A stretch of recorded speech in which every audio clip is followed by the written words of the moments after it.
Hello, everyone, and welcome to Blogging Theology. And today I'm delighted to talk again to Sheikha Fatima Bakatullah. You're most welcome. Assalamu alaikum. Walaikum salam, Brother Paul. How are you? Alhamdulillah, very well. Good to see you again, because we met in the United States quite recently. And perhaps we'll talk about that as well in a sec. But for those who don't know, I'll just mention that Sheikha Fatima is an award-winning British Islamic scholar, author, and presenter of the Ilm Feed podcast.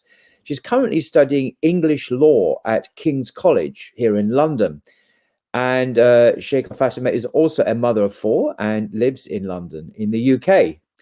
Now, the topic of discussion today is such an important subject, confronting many female converts to Islam. Do female converts married to non-Muslims at the time of their conversion have to end their marriages? That's the topic of the podcast. So over to you.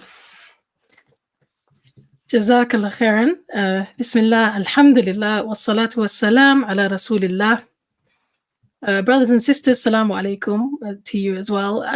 First, I want to apologize actually, because I think in the last time we had a podcast session, I mentioned this topic at the beginning that I would do it, and so I've actually had a few people reach out to me since saying, when are you going to do the topic? Because especially reverts, obviously, who are actually really concerned about this topic. Although I've been dealing with it in an academic way, right? So I was studying Islamic law at SOAS, the School of Oriental and African Studies, a master's in Islamic law here in London. And my dissertation topic was this topic. But I know that it has real life implications, if you like, for those sisters in particular who are affected by it. But before we go into it, Paul, yes, we met. I think we kept meeting, actually, bumping into each other in America, in front of the White House as well, and then at the airport. Not in the White House. I do stress that we were outside it. We didn't visit anyone. We saw. We actually happened to stumble on a protest, didn't we? We did. It was amazing. Pro-Palestinian protest, very vocal. It wasn't very big. I was struck by how. It wasn't small, but it was okay size. But we in London, we're used to hundreds of thousands of people turning up, and this was the nation's capital in Washington D.C. And there was a vocal but a relatively small number, a crowd of people there, but very dedicated, and making sure the White House and Joe Biden, by extension, knew that people were standing up for the rights of Palestinians against genocide and so on. So it was very moving, and I was very happy to participate in that and watch it. Yeah, me too. So, me too. It felt like that was a good reason to be there, right? I think it probably was an impromptu protest, because something had just happened in Rafah, I believe, and then so it probably was like a last minute. It probably isn't representative of like one of their organized protests. Right. Now you could probably be right on that. And I was also sorry. Carry on. Yeah, I was going to ask you, was that your first time in America, or was it your first time in America as a Muslim? What were your impressions? Two good questions. It's certainly not my first time in America. I've often been to California and Illinois, Chicago, and the East Coast as well, and the South. But I've never been to Texas before, and never been to Maryland. We first met in Baltimore for a Muslim conference there, and then we both went to Dallas in Texas. And I was shocked to learn that the whole of the UK can be fit within Texas alone, just one of the 50 states. So one gets the sense of the vast enormity of America. You could fit Western Europe comfortably in a little corner of America. It's so huge. It's just and Texas itself. We wanted to go to Houston, Texas. It's like a 9-hour drive down the state, and we didn't do that. We didn't have the time. So it was great. I've been before as a Muslim. Last year I went to Zaytuna College in California.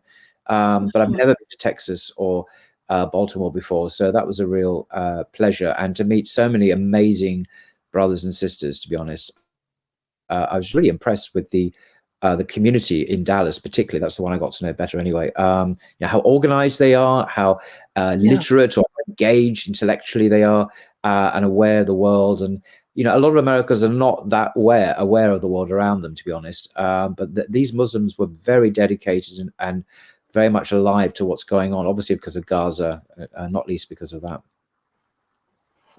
What did you? That was your first time, I think, wasn't it, in the States? Yes, yeah. My parents had been. They keep going quite regularly to Chicago, especially. They have a lot of my dad has work there, connections there, etc. But I had never been, so the only kind of view of America I had was from the movies, right? Yeah.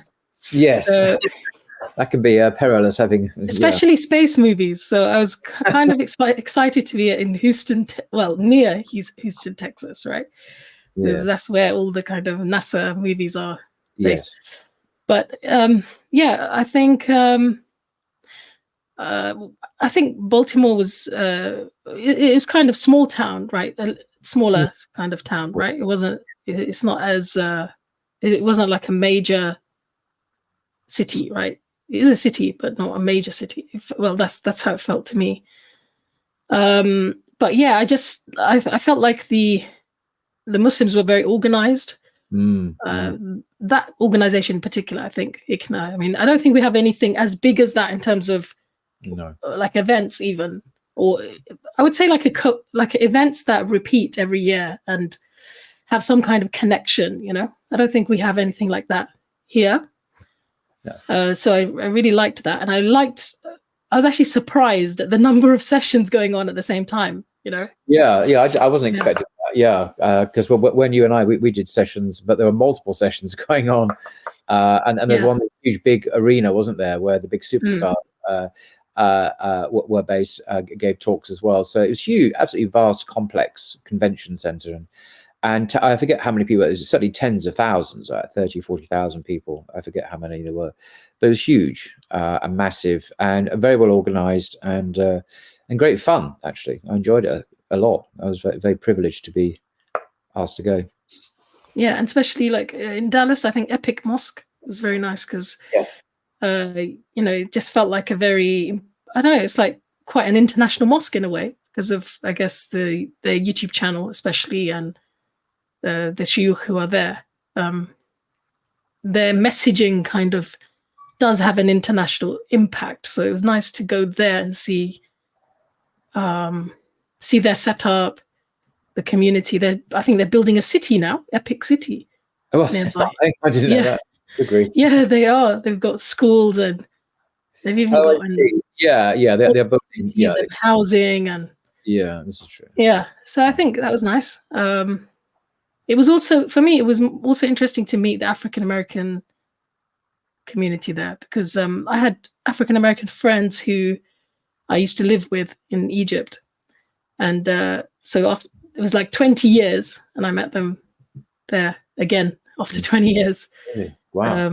And they were they're the children of Nation of Islam converts, right? People who came to Orthodox Islam through the Nation of Islam. So I've always been fascinated by that whole, community, really. So maybe in a future podcast we could do Ella Collins Little, who's Malcolm X's elder sister, who I've been researching. No, extraordinary. Absolutely. I think I also get the sense that the Muslim community, particularly in Dallas, is a lot wealthier than the Muslim community, say, here in London. That there are some very rich people there. I mean, that's not a criticism, of course. It's just an observation. They're able to endow these amazing mosques. They can expand, as you say, into these kind of a bit like towns. And build infrastructure and so on. And there's a lot of financial power behind this, but highly successful people in America.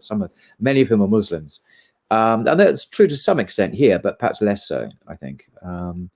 And it's to do with different demographics and different groups of people. But there was a bigger immigrant community, I felt, who were actually running things. So it, in a weird way, it felt like going back in time for me, because it's like the 80s were here with my dad and his generation kind of running things, and Right. You know what I mean? Like I don't know why, it just gave me that. Some areas gave me that kind of vibe as well. That there was an active immigrant community rather than the children of the immigrants being in charge of Oh, I things. see. Yes, I see what Yeah. you mean. Yeah. In that sense, yeah. And also, I was very struck actually, continually with people I met, how excellent their adab was, that their manners, their etiquette, the way they approached you and spoke to you, and anticipated one's needs and cared for. Very, very impressed actually. And this wasn't just one or two individuals. I kept on encountering this level of great care and adab. Very, very impressed actually. Because I don't. I think friendlier audiences in general, right? Like, Yeah. I felt like you got more feedback from the audience than you would in UK. Like in the UK, you have like, I think it's a British thing, you know. It is have like blank faces and lack of expressions, you know. And there, you kind of, as you spoke, well, I felt this anyway. You almost felt like you got instant feedback, right? Yeah. No, this it's an American thing.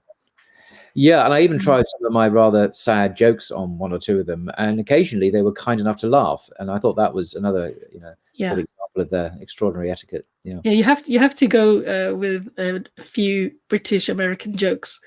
Yes. Well, some of them weren't meant to be jokes, but actually were quite funny. It's like I remember in restaurants and so on, I'd ask for, can I have some water, please? And water. They find the word water funny. What are you talking about? I think, what do you mean? What am I talking about? Is water. So I had to learn how to pronounce it correctly. It's water. Can I have some water, please? And once I did that, my whole world opened up, and I was able to order water all the time. So that was kind of a true story, which was a joke, and I thought it was funny anyway. But it's true. You have to say water. They drop the T. I have no idea why. Yeah, but that's not the proper English, obviously. Like we are the proper English. I just made sure I kept emphasizing that, Yeah. And I stopped ordering tea. I just gave up ordering tea because it's such a because you get a tea bag and you may get some water in another object, but the tea bag and the water didn't come together, and you have to order milk because they don't bring milk. They don't have milk with tea at all.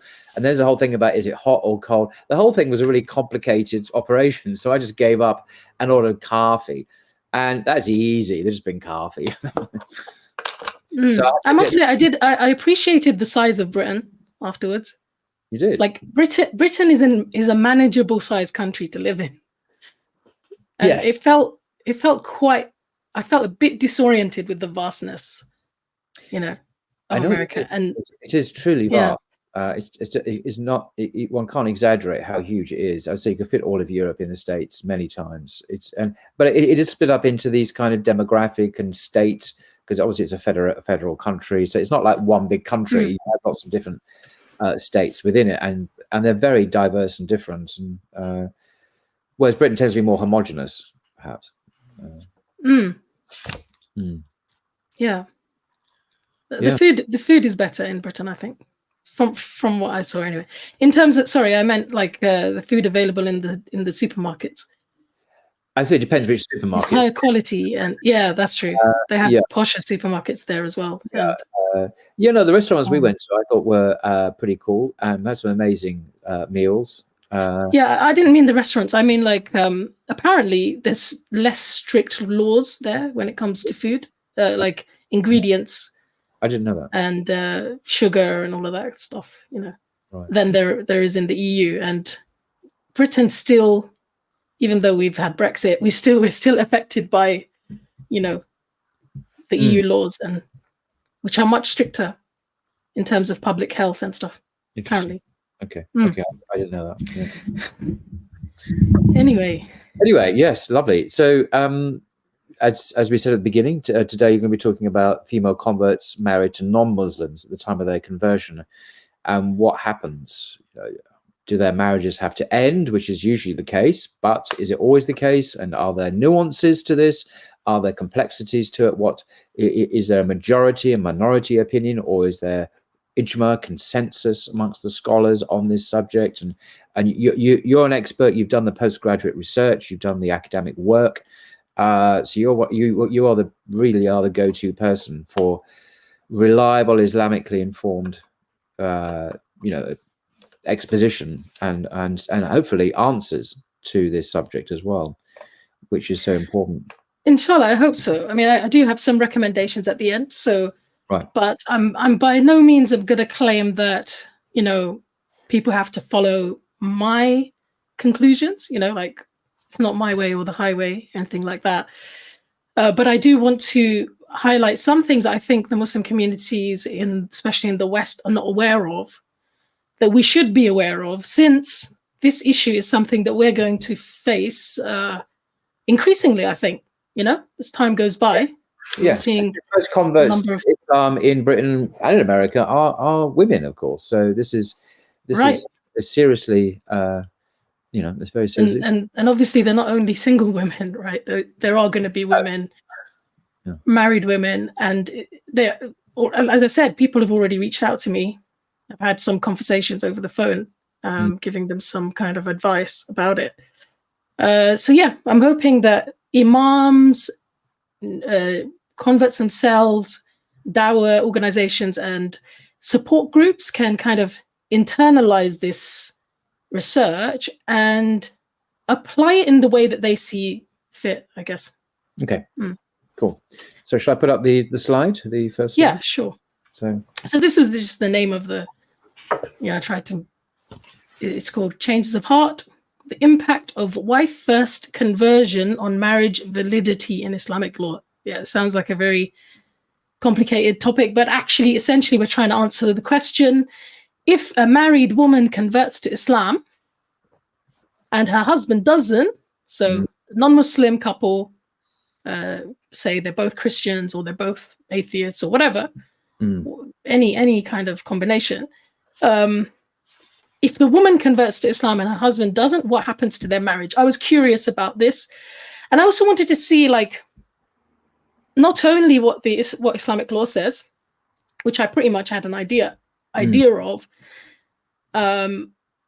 but also I wanted to explore this new fatwa that had come out from the European Council of Research and Fatwa, which used to be headed by Sheikh Yusuf Al-Qardawi. It's now headed by Sheikh Suhaib Hassan, who's from the UK. He's also the head of the Islamic Sharia Council here in London. So at the time, there was a fatwa that had been released about this topic, and it was seen as quite a liberal fatwa. And so I just wanted to see, like, okay, what's the reality of this? What should we be advising women, you know, etc. And I wanted to actually interview the women themselves who are in this situation, so that I could find out what's happening. Like, you know, what's it like in the first year, for example? What's it like in the second year? Does the marriage like naturally progress in a certain way? Are there women who know about this fatwa, or do they not know about it? How is it affecting them in real life? And I thought, if I could research that, I could bring that research to imams, you know, and there might be some interesting insights. So I'm essentially going to discuss as briefly as I can, but it is going to get a little bit technical, so please bear with me, brothers and sisters. The reason why I do need to go into some preliminary things is you need to know certain things about, as we know, Islam is a comprehensive system, right?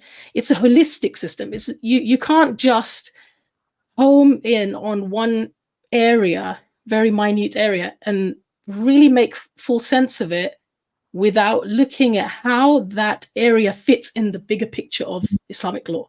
Do you see? And I think that's where people go wrong sometimes. You know, when they criticize Islamic law, they'll home into one thing, and that aspect maybe in isolation might seem unfair, or it might seem, you know, to a modern mind. But that's because you're looking at it through the lens of a secular system, right?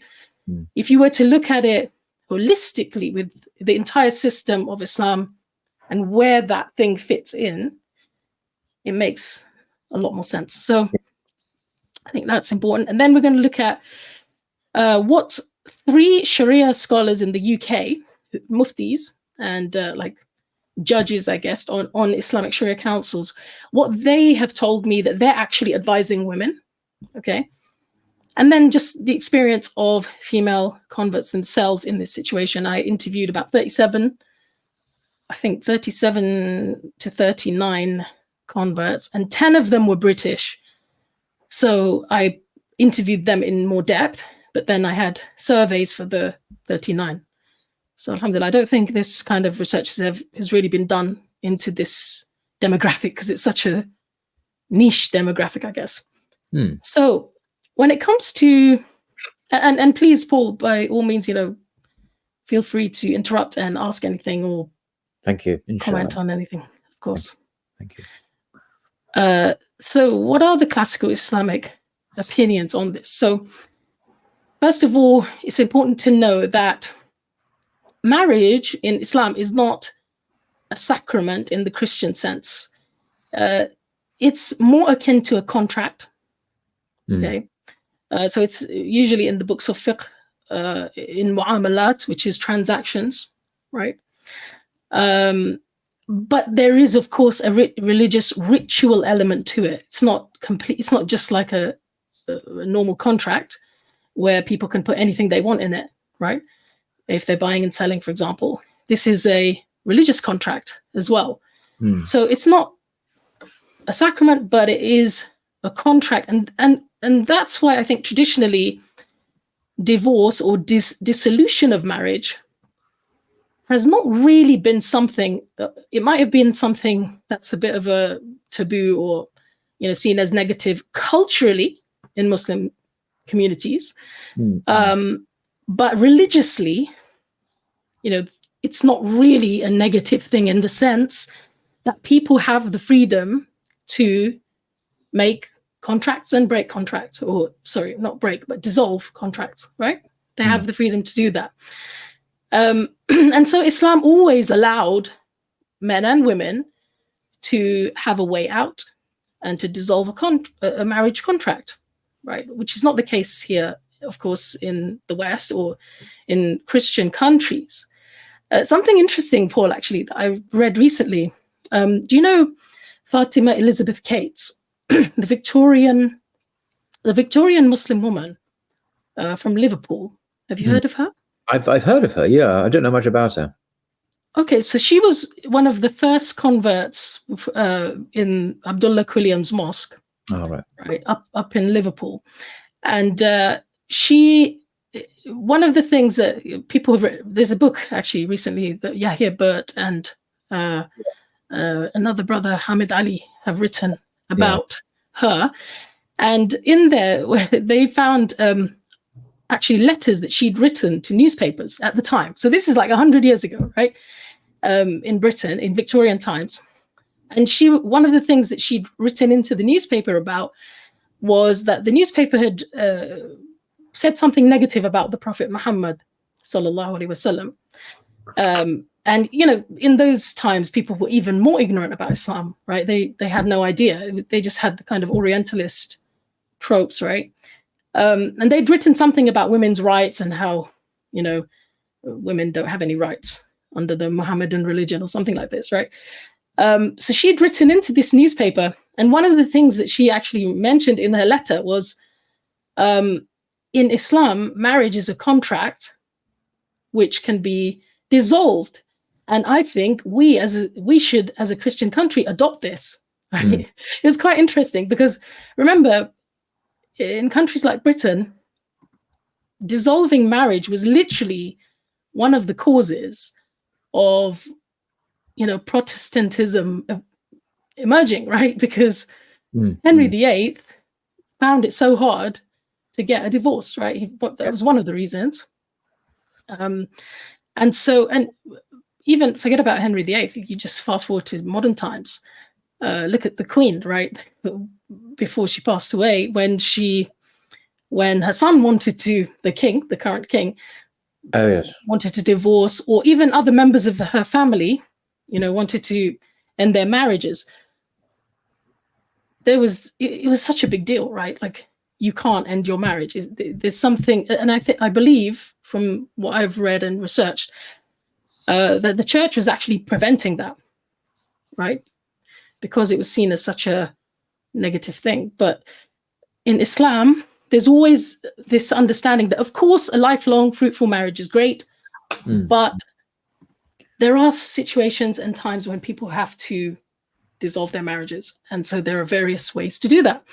Now, for a marriage to be valid, of course, the two parties have to have legal capacity, which means they should be sane adults, or free people, right? Yeah. They have to have legal capacity. There should be no legal impediment, nothing stopping them from getting married from each other. And what that means is, so for example, they're not siblings, right? Or they're not related in such a way that is impermissible for them to get married. Or it's not that, for example, one of them they were breastfed by the same woman. These are just some of the things that might be like impediments that stop two people from being allowed to get married. Another one is, for example, if a man, and we rarely see this in our times, but if a man has 4 wives already, he can't now marry a 5th wife, right? So that's a legal impediment, because the limit is 4. So that's one of the elements that needs to be there. And then compatibility. Traditionally, we had this concept of kafa'a, which means that there's some level of kind of equality between the husband and wife, socially, okay? And that was seen as something that would help the marriage to be fruitful and long, right? So it's things like, it can actually be a number of things like social status, it can be things like language, it can be things like age, there should be a level of compatibility between them.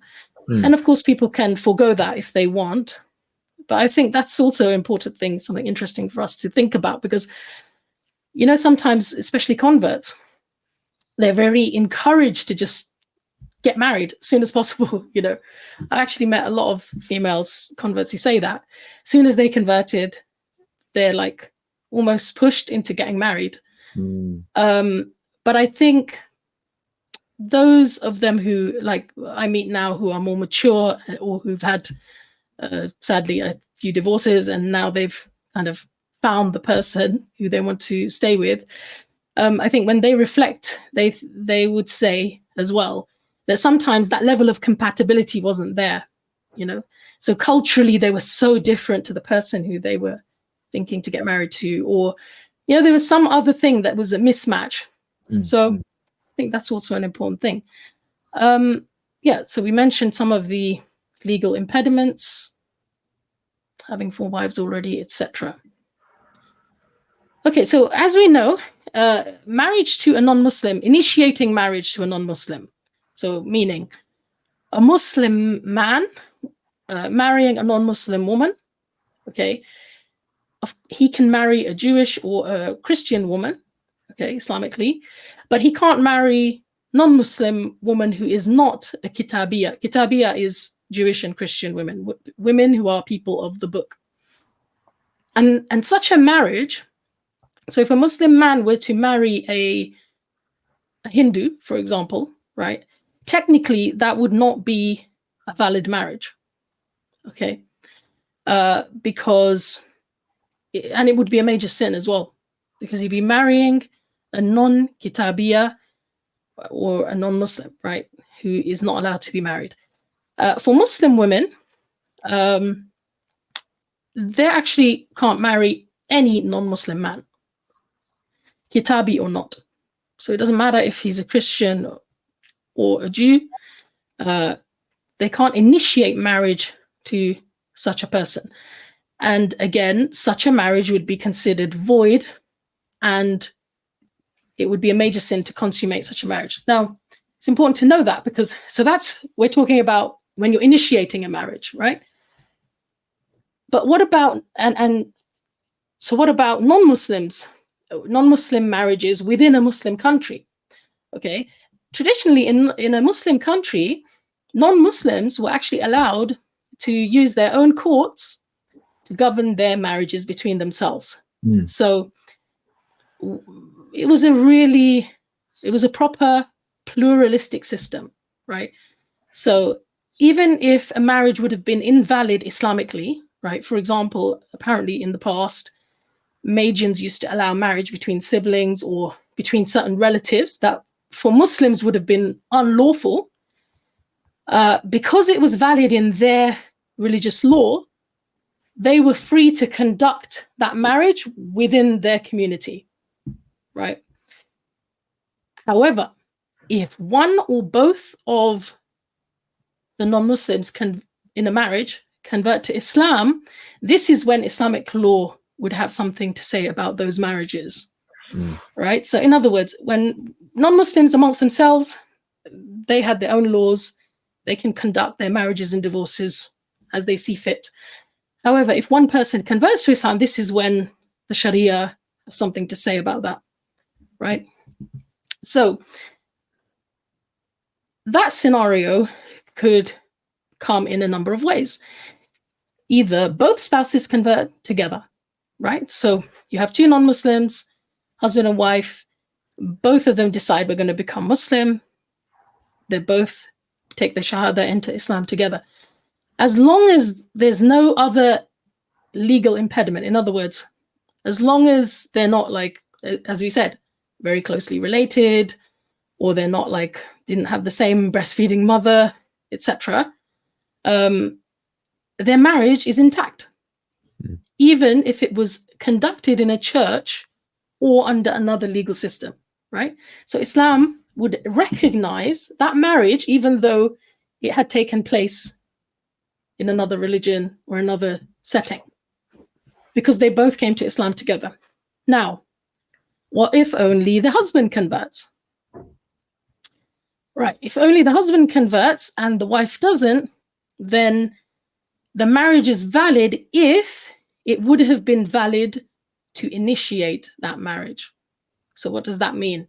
Remember, we said that a Muslim man can initiate marriage with a Jewish woman, a Christian woman, or of course a Muslim woman.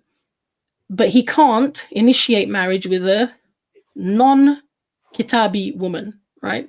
A non-Jewish or Christian woman, so any other non-Muslim.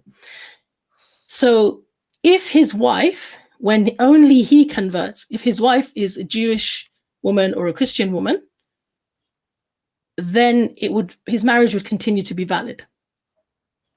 But if she's not, then even that marriage would have to be dissolved, right? Well, she would be given the choice, she'd be invited to Islam, and then if she refuses, then that marriage would be dissolved if she's not Jewish or Christian. But what about the wife? So what if only the wife converts? If only the wife converts, then the majority of the Islamic schools of law give one of two options, okay? Either the husband is also invited to convert, he's invited to embrace Islam, and if he refuses, then the marriage is dissolved. This is kind of a stricter opinion, right? Can I just clarify? Yeah. Sorry, Yeah. The marriage dissolved. Is it dissolved ipso facto by his refusal, or is there a judicial process or formal process that has to go through subsequently to dissolve the marriage? Is it intrinsically dissolved at that point, or is there a subsequent process that has to be followed? Okay, so when it came, certain hardline scholars, okay, I would say, would say it's actually automatically dissolved. Right. So in other words, she comes to Islam, she takes her Shahada. Yeah. As soon as she takes a Shahada, at some point, probably even in the same sitting, her husband is encouraged to embrace Islam.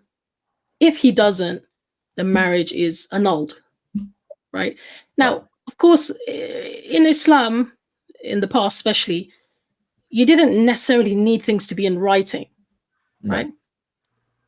But in modern times, things have changed, right? So I'm not saying that this would happen like automatically, or that it should happen automatically, but it does happen automatically, right? This is quite a hardline opinion, so I'm not saying by any means that that's an opinion that is widespread, even in the UK, okay? But there are some scholars in the UK, even, and across the world, who would say that as soon as she becomes Muslim, if her husband refuses to become Muslim, then the marriage is dissolved, annulled, and automatically. Automatically. Yeah. Okay. Yeah. By his refusal. Yeah. Okay. Now, the other opinion, which is, I would say, also, it's one of the opinions that is, the majority of the schools of law have adopted, is that the husband is given a 3-month grace period. Okay. So he's given 3 months, and 3 months is, of course, traditionally the iddah period, right?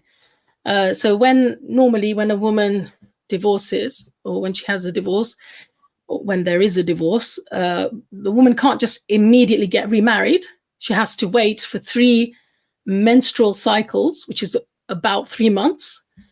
And that's to make sure there's no pregnancy there, right? Because obviously, Islamically, we want to attribute any child that comes from a marital union. We want that child to know who their father is. We want there to be no ambiguity, right? When it comes to the identity of the child. So there's a 3-month iddah period. So again, here, the scholars would say the husband is given a 3-month grace period. If he doesn't convert in that time, then the marriage is again dissolved. And they would say during this time, so during those 3 months, there should be no marital relations, the normal kind of sexual relations, and the wife should sleep separately or live separately. Okay? So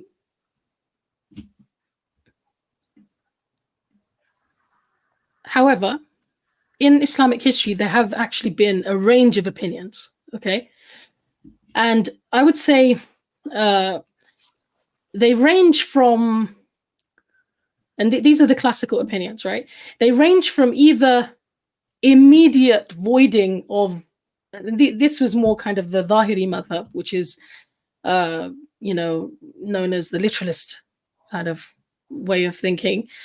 And they would even say that, as soon as one spouse converts, if the other spouse hasn't converted at exactly the same time, the marriage is automatically annulled.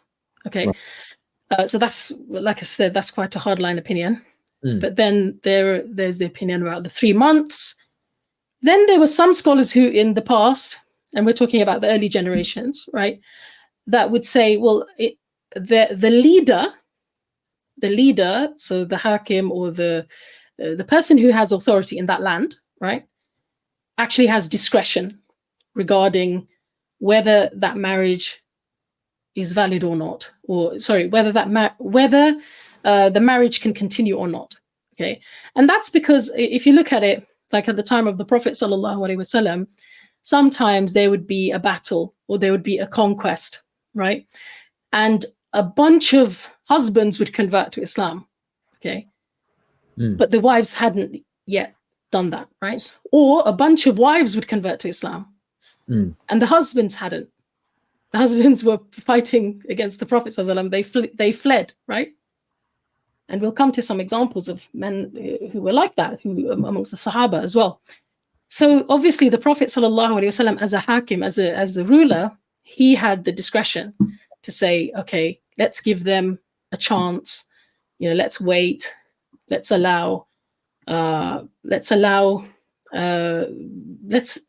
give their husbands a chance, to come back and see if they want to embrace Islam, right?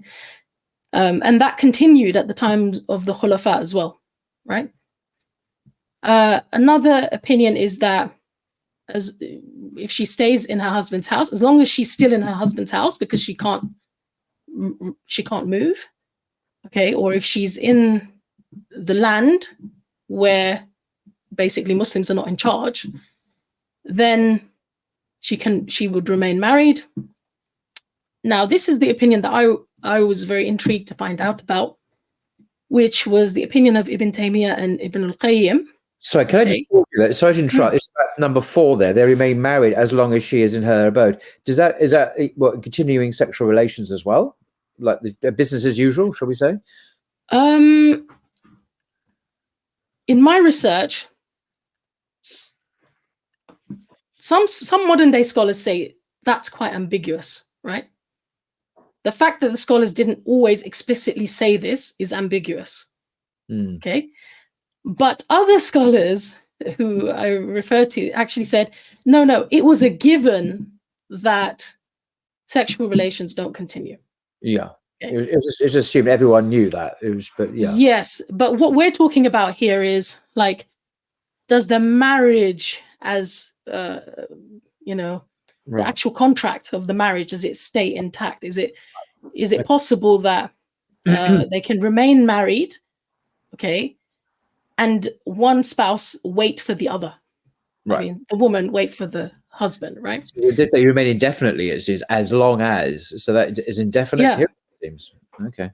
Yeah, I think this was more of a practical thing because you could just imagine in those times, especially, women were very dependent on their husbands, right? Mm-hmm. And imagine a woman converts and she's in Mecca, okay, and her husband is like an enemy of Islam, right? Like, as long as she's within Mecca and she's in her husband's, if you like, under him, if you like, the marriage remains. But if she finds a way to escape, for example, then then she can be free of that marriage. Do you see? Yeah. So the opinion that I found very intriguing, and I think we really need to kind of promote, I think, is the opinion of Ibn Taymiyyah and Ibn al-Qayyim.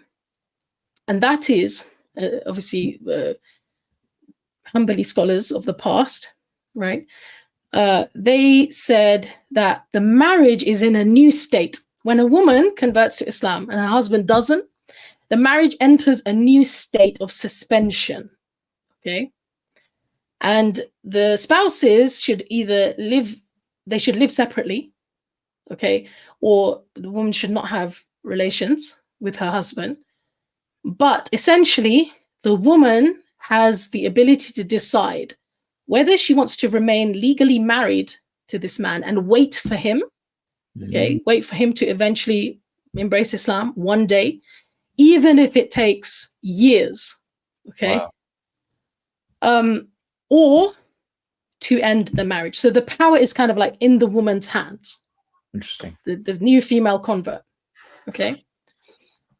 Yeah, so I think these are just some of the kind of classical opinions that were out there.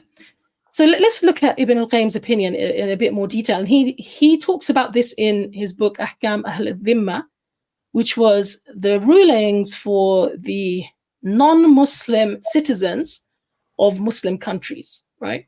Muslim lands. Mm-hmm. So you can imagine Jews and Christians, especially living in Muslim lands.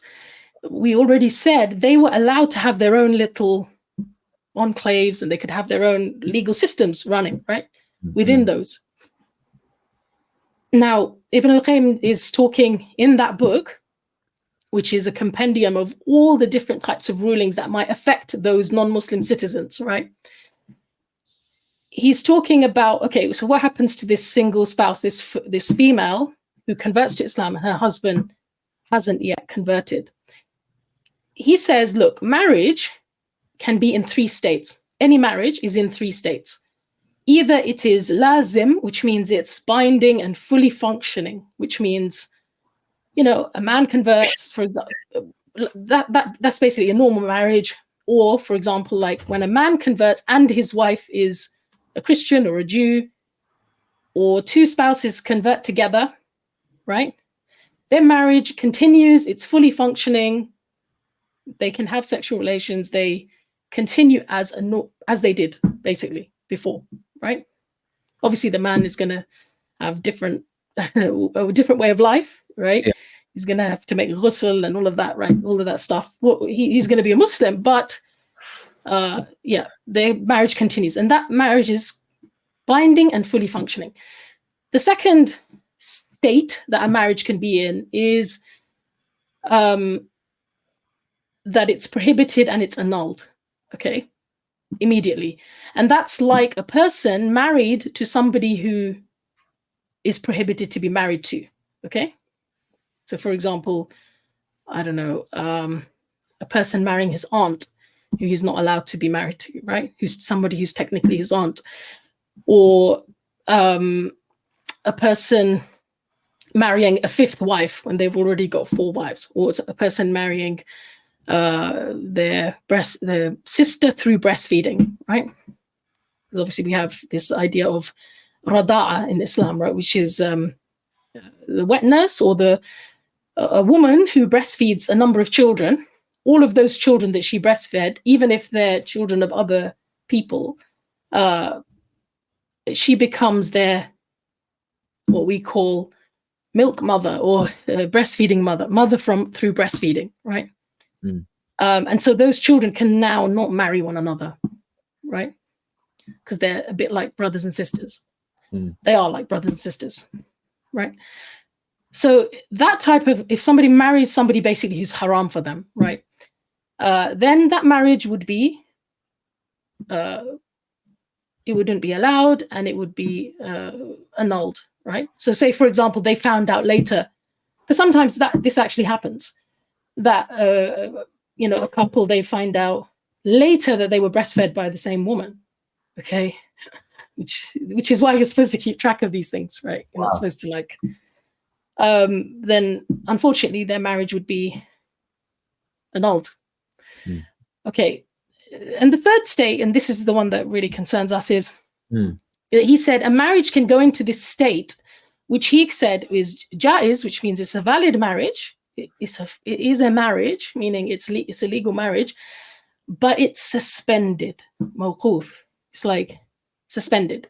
There's a pause put on it, okay? And he used that to describe the woman who converts to Islam and wants to wait for her husband's conversion. Okay. So it means that on paper they are still husband and wife, okay? But all of the so what he's actually doing is separating nikah, the contract, from nikah, sexual relations, right? And rights and obligations.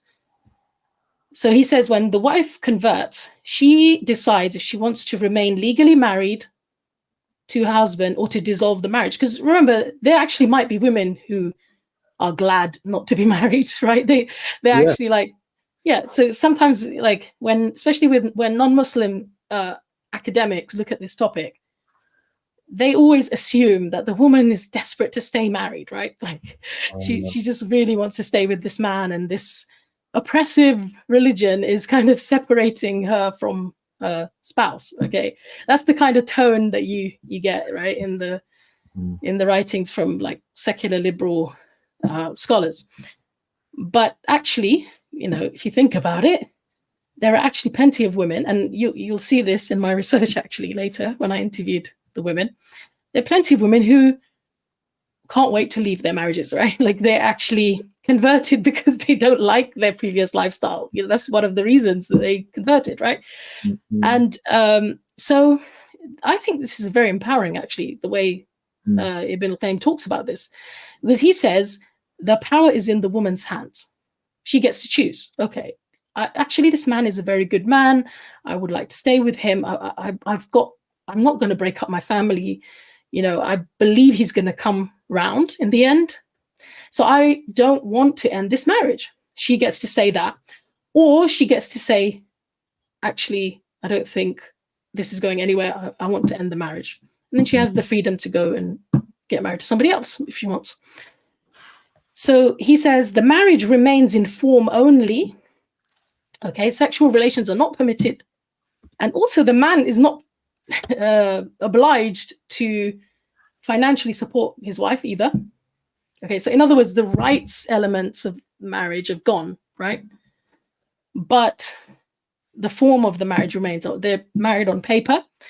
If the husband eventually converts, then the marriage continues. It resumes. They don't have to make a new marriage contract.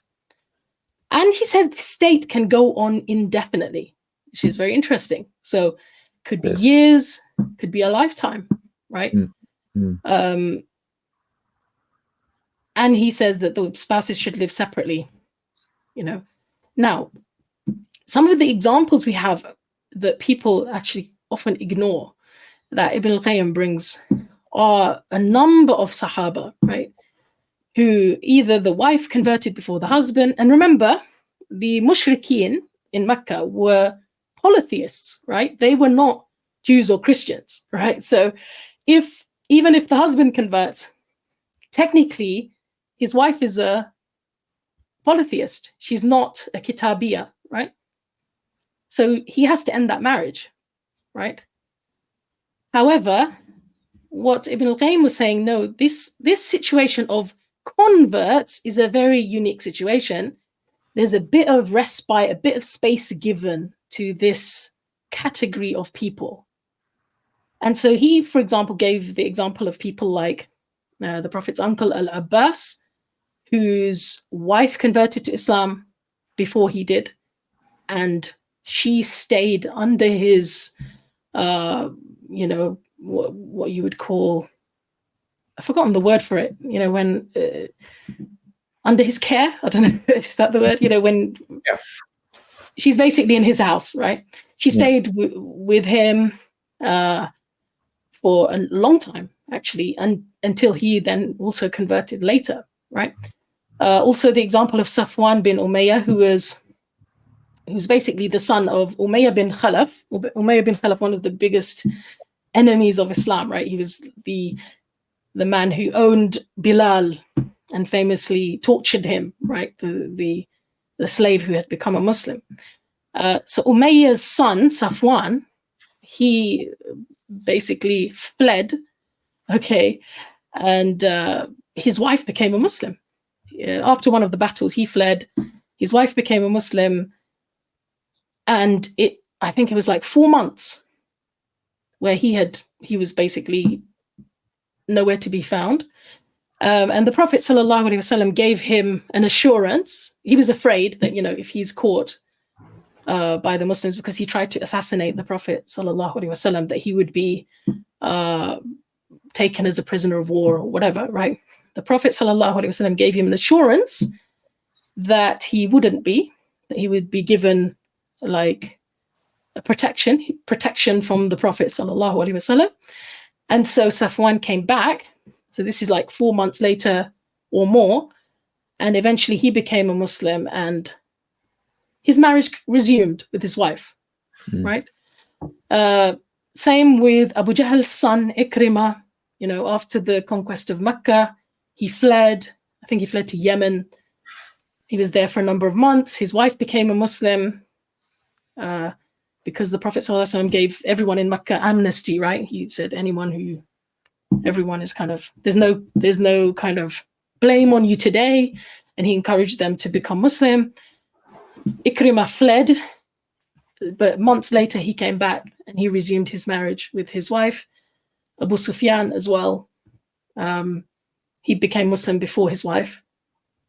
Okay, so these are just some examples, but there's also the famous example of the Prophet's daughter, Zainab, which we'll look at. So to sum up, Ibn al-Qayyim's kind of overall, I guess the quote from his, in a way, his kind of advocacy, it's almost like he's really advocating for this opinion. So maybe this opinion wasn't being adopted at his time as well, right? He actually emphasizes and says, his sunnah, the Prophet's sunnah, sallallahu alaihi wasallam, was to keep the two spouses together if one of them embraced Islam before the other, and they were happy to stay married. So Ibn al-Qayyim's overall approach is that he's really trying to emphasize this. I think even in his times, it wasn't necessarily being adopted, and he felt that people should know more about this, that the Prophet's sunnah sallallahu alaihi wasallam was to keep the two spouses together if one of them embraces Islam before the other, and if they're happy to stay married. Okay, and I think if you just look at it from a human perspective, it makes sense, right?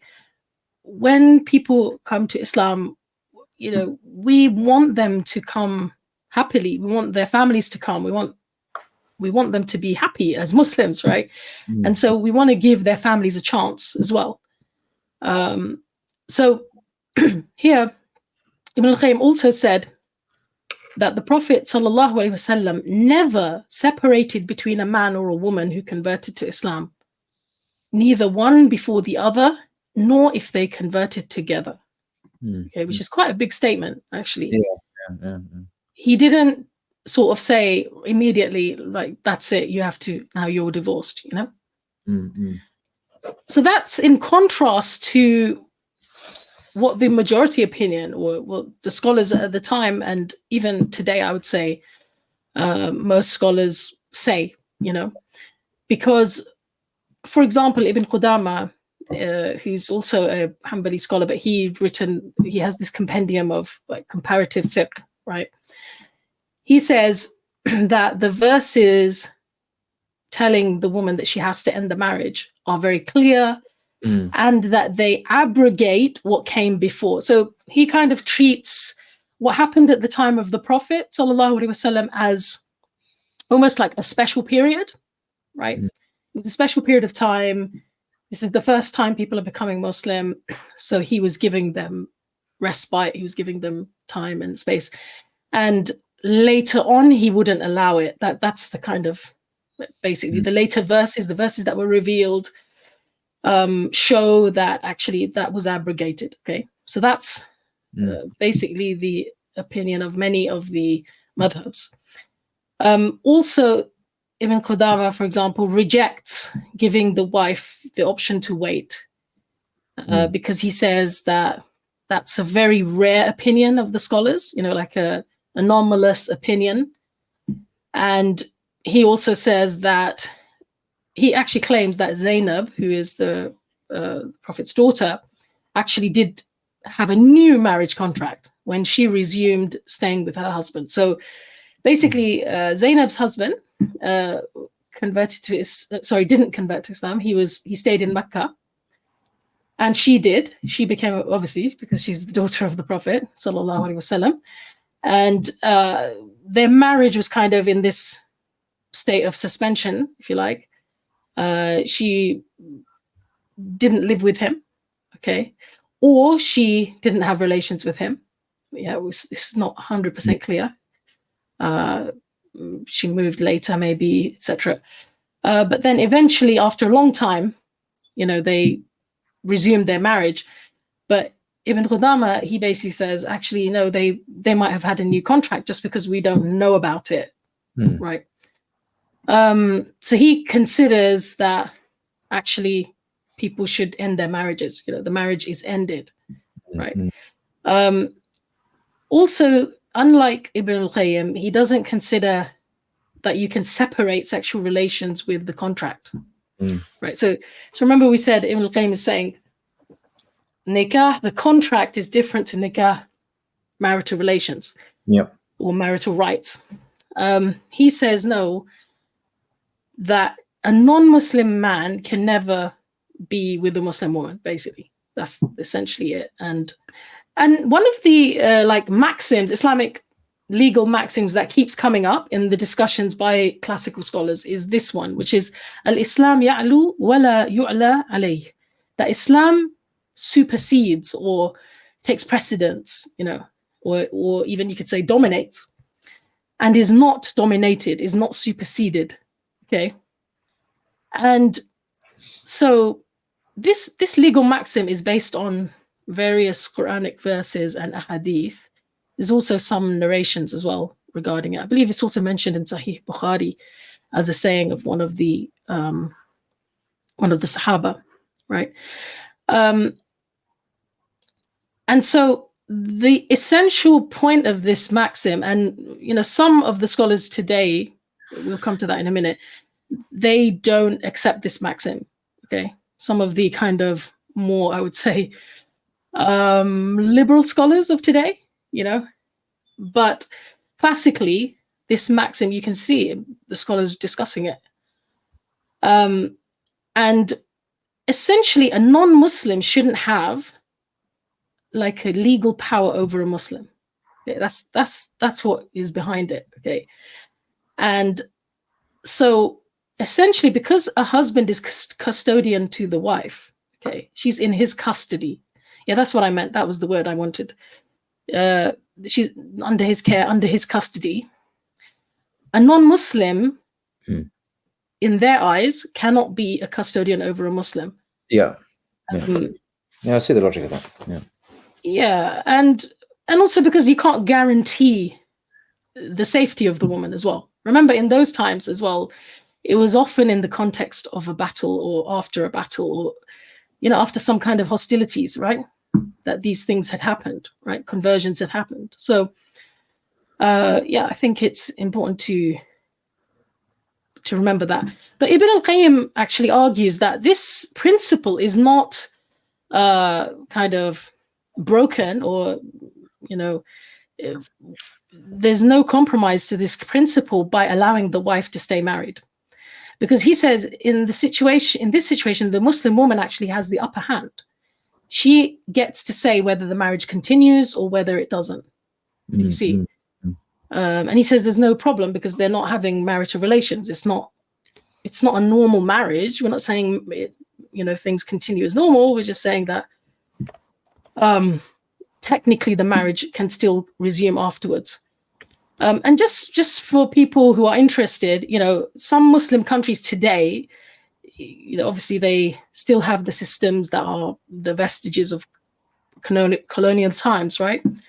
But they actually have Muslim family law, if you like, embedded in their systems, right? Islamic, at least when it comes to marriage.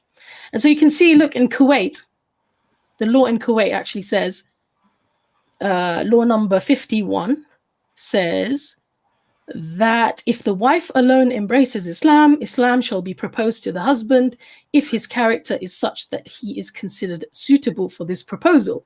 I was just reading that. I thought, it's not like you just invite him to Islam always. No, if his character is such, he's considered suitable. He's really got to be good enough for even this. Very interesting caveat. And then it says, and if he embraces Islam, the marriage shall stand. If he refuses, the marriage shall be annulled immediately. If her embracing of Islam is before consummation, so before they've actually lived together, and upon completion of the waiting period, if it is after consummation. So 3 months, again, 3 months, right? The pregnancy, possible. Yeah. So that's interesting that even Muslim countries have adopted this, this is the Maliki opinion, right? Or they've kind of taken it from the Maliki school. In Iraq, and by the way, this is at the time when I did the research. So these laws might have changed. I don't know what the latest is. Okay. Iraq's law number 188 of 1959. So they have like personal status law.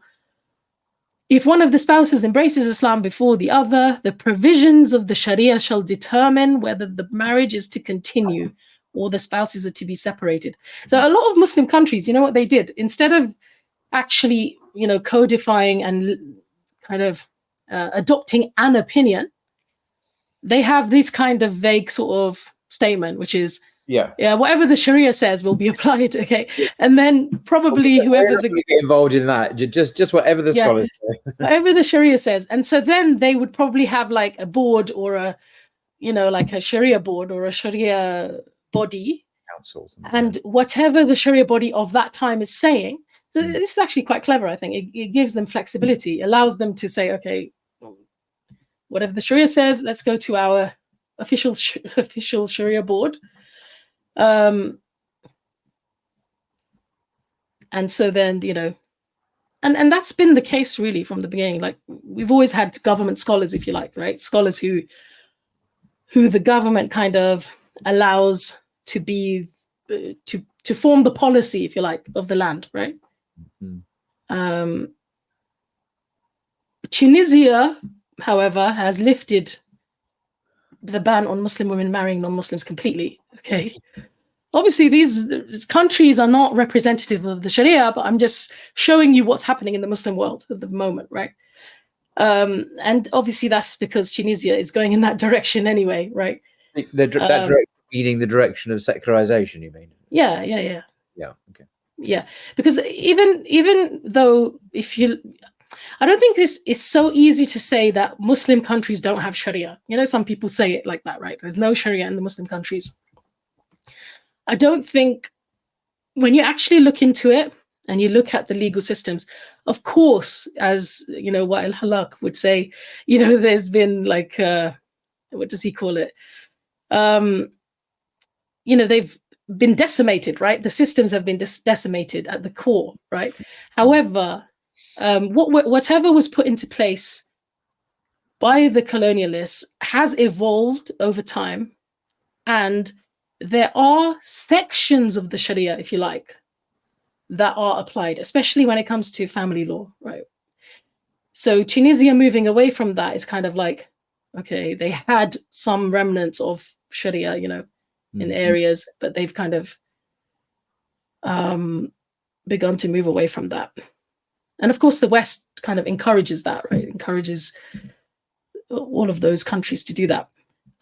Egypt is quite interesting because Egypt has got apparently 15 religious groups recognized within Egypt, and most of them are like different Christian denominations, actually. Okay. They also have 9 applicable religious family laws. Okay, so they allow non-Muslims to have their own courts. Now, I think this is sort of changing at the moment. Okay, so this might not be the latest, but this is what has been happening anyway until now, right? So, for example, Article 6 of Law 462 says, that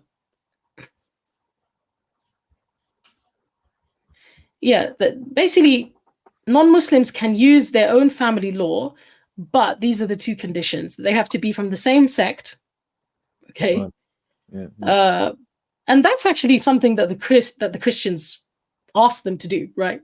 Yeah. Because basically in Egypt, if a Catholic wants to marry an Orthodox Christian, right? We're talking Christians here. If a Catholic wants to marry an Orthodox Christian, none of their churches will recognize that. Okay, none of their courts, if you like, their religious courts will recognize that. So what those couples have to do, and what they do, is go to the Islamic courts, right, to get married, which is quite interesting, right? And so they allow people to have their own kind of courts and their own marriages within their own sects and their own religious groups. But if anyone wants to intermarry, they usually go to the Islamic courts, which won't be recognized by their churches, of course. Yeah, but then their whole marriage wouldn't be, right? So yeah. Now in India, one thing I found that was really interesting was that some people actually used to convert to Islam in order to get divorced. Okay, because until 1955, again, look, we have to like be quite proud of this, or I don't know if you want to say proud of it, or like we need to realize how progressive Islamic law was when it came to divorce, you know. Yeah.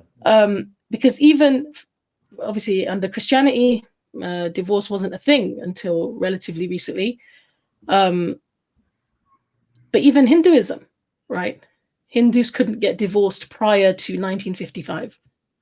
If you just think about that for a moment, like it's quite shocking actually, because that means that a lot of people were stuck, right, in abusive situations and problematic situations. And so what people, and this is actually, and remember the British were administering things, right, in India for quite a long time. Mm-hmm. And so you actually find judges, British judges, saying, yeah, these people converted to Islam, but we know they only did it to get a divorce. You know, they only did it to be able to marry another wife or whatever, right? So the British started seeing this pattern themselves, in Hindus converting to Islam to find solutions for marital situations, right?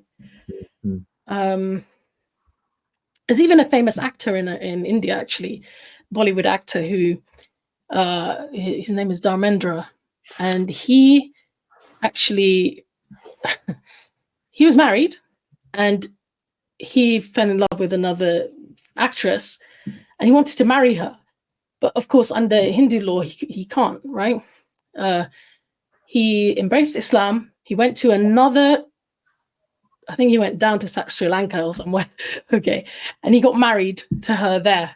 Wow. And it's quite well known that, so subhanAllah, now some people might look at that and say, oh, well, they've got ulterior motives, right?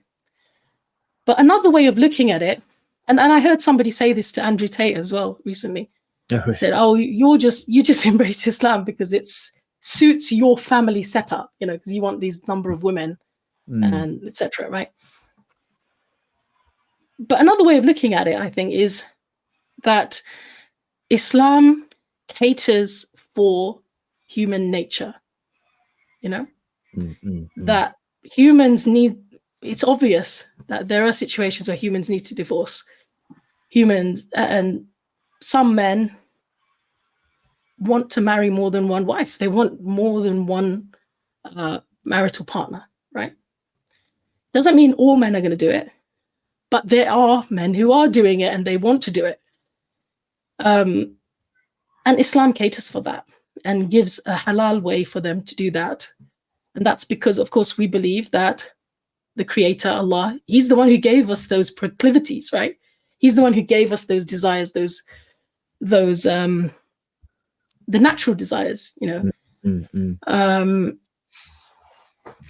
And so the Sharia would cater for them in a halal way, as long as those are halal desires, of course, right? Does that make sense? Absolutely. You know, it's so interesting. I didn't know about the Hindus. It's certainly news to me. Yeah, it's a thing, actually. They call it love jihad or something. Nowadays, they call it love jihad. That, people becoming Muslim I've heard for that. love. I've heard that expression. Yeah. Yeah, I mean, they use it in a different context. That, you know, right. Muslim men marrying Hindu women, and then the women becoming Muslim. And they look at that in a nefarious, you know, as if, you know, oh, Muslims are trying to take over through love, you know. Okay. Yeah, basically, we can't do anything without it being us trying to take over, right? Yeah, exactly. And it is the fastest growing religion in the world. So yeah, we're going to be blamed for anything. You can't win. Yeah. Blamed for having strong families, blamed for having more children, blamed for actually going to the mosque. You know, I literally heard a few days ago someone in the right wing saying so many mosques all over Britain, and you know, and this radio presenter was saying, well, you can't blame Muslims for going to the mosque, you know, like fundamentally, like the solution is very, very simple. Christians need to start going back to church, and then then there'll be, you know, a lot more churches around to offset this issue if it's an issue, if it's a problem for them. But they don't, you know, so Muslims take their face. Not only do they not, those who are the most vocal about this issue, about how, you know, Britain is not a Christian country anymore, and they cry about it, they're not even willing to adopt it in their own lives. Exactly. They don't know what I mean? It's like they're not willing to walk the walk, right? Exactly. The whole thing is, you know, it's like so many immigrants. Oh, they're taking. Well, why don't you have more babies then? Why don't you populate your country? You know, and start going to church again. All these things. This would act as a way of dealing with the issue if it is a problem for them. But they don't do that. So population. You know, and there's something I want to say about this principle. Al-Islam ya'lu wa la yu'la alayh. Islam supersedes, or Islam dominates, and is not dominated. Yeah, I know that it's very unpolitically correct, right? Like a non-Muslim looking at this would be like, "What? Yeah, you see, the Muslims they dominate. That's what they do, right? That's all. That's what they want to do." Secular liberalism to dominate everywhere, and it invades countries and forces secular liberal so-called values on Africa. And yeah, I mean, it's total hypocrisy. Basically, they expect to rule the world. But if anyone else has any ideas that they should dominate, oh no, that's bad. Well, excuse me, why are you doing it then? Yeah, and the fact is that this principle, if where it's being applied, if it is a principle that undergirds Islamic law, okay, what we could say is, what else would you expect from the religion of God? Do you know what I mean? Like, if you think about it, we as Muslims, or Islam does not consider itself to be just another idea in the the market of ideas, right? Just a personal religious opinion. No, it's not that. It's it's not like flavor of the month, you get to choose what this is what you would expect from the religion of God, right? That the religion of God is designed in such a way that even without Muslims, and that's the thing, that's one of the things that the right don't understand, the far right, that it's not like Muslims are sitting planning something, not actually we're just being Muslim, and and us having big families, or us in doing da'wah and all of these things are not some part of some kind of big conspiracy. We're just being Muslim. Exactly. And Allah, God, is allowing his religion, or he has designed his religion to do its work, right? And that's how it's designed. And yes, like, for example, secular liberal academics, they look at this whole issue and they'll say, well, it's not fair, right? Like, literally, that's what they say, right? It's not fair that they can't say that, because they expect their value system, their liberal secular values, whether it be the whole LGBT, whatever, to be enforced and dominate the world. And that's what they want. American foreign policy and trade and others is connected with this. And if countries don't submit to this ideology, then they will be punished, or they will lose out, or they'll face consequences. This is publicly stated. It's not a conspiracy theory. They say this. So this is a Western ideology seeking to dominate the world by economic through violence, and through violence, through military action as well. So and they have a leg to stand on. Basically, if they're concerned about the principle of dominating, they shouldn't do it themselves. Yeah, and also, like, I think as Muslims we should be proud of this fact as well. We should be proud of the fact that, okay, a person looking at this issue, for example, might think, well, why is it such a big deal? Like, why is it such a big deal that why can't she just stay married, right? Well, it's because Islam actually cares about the kids. Islam actually cares about this new Muslim now cementing and carrying on being a Muslim, right? And as we said, historically, men were the custodians of women. I know that in some ways seems to have changed in our times, okay? But even in our modern times, men, especially in more traditional families, they still have a certain leadership role, right? So they're going to set the tone of the household. They're going to set the tone of the family, the tone of the household, right?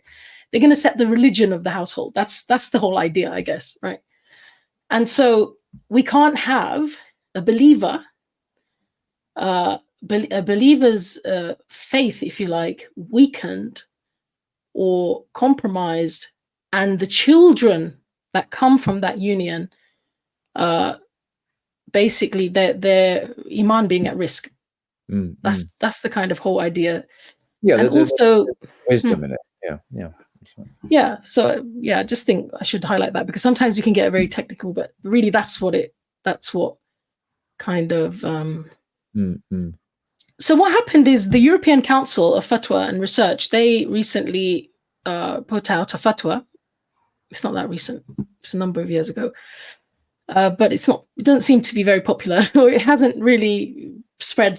People don't know much about it, I guess. But they're basically like a board of scholars, okay? And they deliberate over an issue. I went and interviewed them, actually, a number of them. And so I got and I'm actually going to visit the European Council soon as an attendee or observer. But from what they told me, they deliberate, they put out the issues that they're going to discuss. They deliberate over them, research them. A number of the scholars present papers on them, on that issue. And then together they come up with a, like a conclusion, if you like, a conclusive statement from the European Council or a fatwa, which is basically a legal opinion, right? Islamically, where it kind of, and everyone has to agree on the wording, by the way. That's the idea. So it's a very kind of modern way of doing fatwas, which is not just one person's opinion. Well, not just one, sorry, it's never one person's opinion. Even a normal fatwa is supposed to be that person doing their best effort to research and, come with a conclusion, right? Because obviously they are trying to tell the person what God wants of them, right? That's the huge responsibility that's there. But I think with the European Council, what they believe and what they say is some of the modern issues are so complicated, right? They need multiple types of research. One scholar can't kind of go and research, for example, some of these medical issues. To do with genes and AI and this and that. There's so many modern things coming up. It's impossible, or it's not impossible, but I would say it's less effective for one person to have to go and find the research on all of those things to come up with a conclusion. So instead, this kind of collective fatwa method is their preferred way. And so they came up with this fatwa, and it's interesting to me how they worded it. And I think people should be aware of it. At first, they said, okay, so with a woman who is, she converts to Islam before her husband. They said, if the marriage has not been consummated, in other words, they just literally had the contract and they haven't gone to live together yet, they haven't had sexual relations, basically, then they are immediately separated. Okay.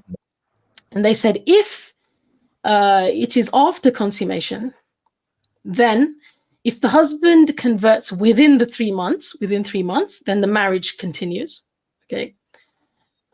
They can wait beyond 3 months and the marriage is still valid. If she wants to marry somebody else, she must get the marriage dissolved legally. Okay. They added that, which is quite interesting because, like I said, in the past, you wouldn't necessarily need a piece of paper, right? People used to conduct these things verbally as well, right? As long as there were witnesses and all the different things, for conducting a marriage, for example, whatever requirements were met. But they actually encouraged the woman to get it properly dissolved, right? To get some kind of statement, not just rely on assuming that it's dissolved, right? And they say the 4 schools forbid her from remaining or having conjugal relations beyond the iddah. That's what they say. Okay. But, and this last part was added, and I know the history behind it, so it wasn't something that all of the scholars agreed with. Okay. This last part. They said some scholars, in other words, some scholars on our panel, consider it valid for her to remain with him with full conjugal relations, with full marital relations, if he does not prevent her from practicing Islam and she hopes that he will convert. Okay. Well, not that she hopes, but she has hope. So she has an she has an expectation that he will. Expectation that he will. Yes. She would like him to, but no, she has a hope that he will. So that. Yeah, so she has a real belief, in other words, right, that eventually he will. Yeah. So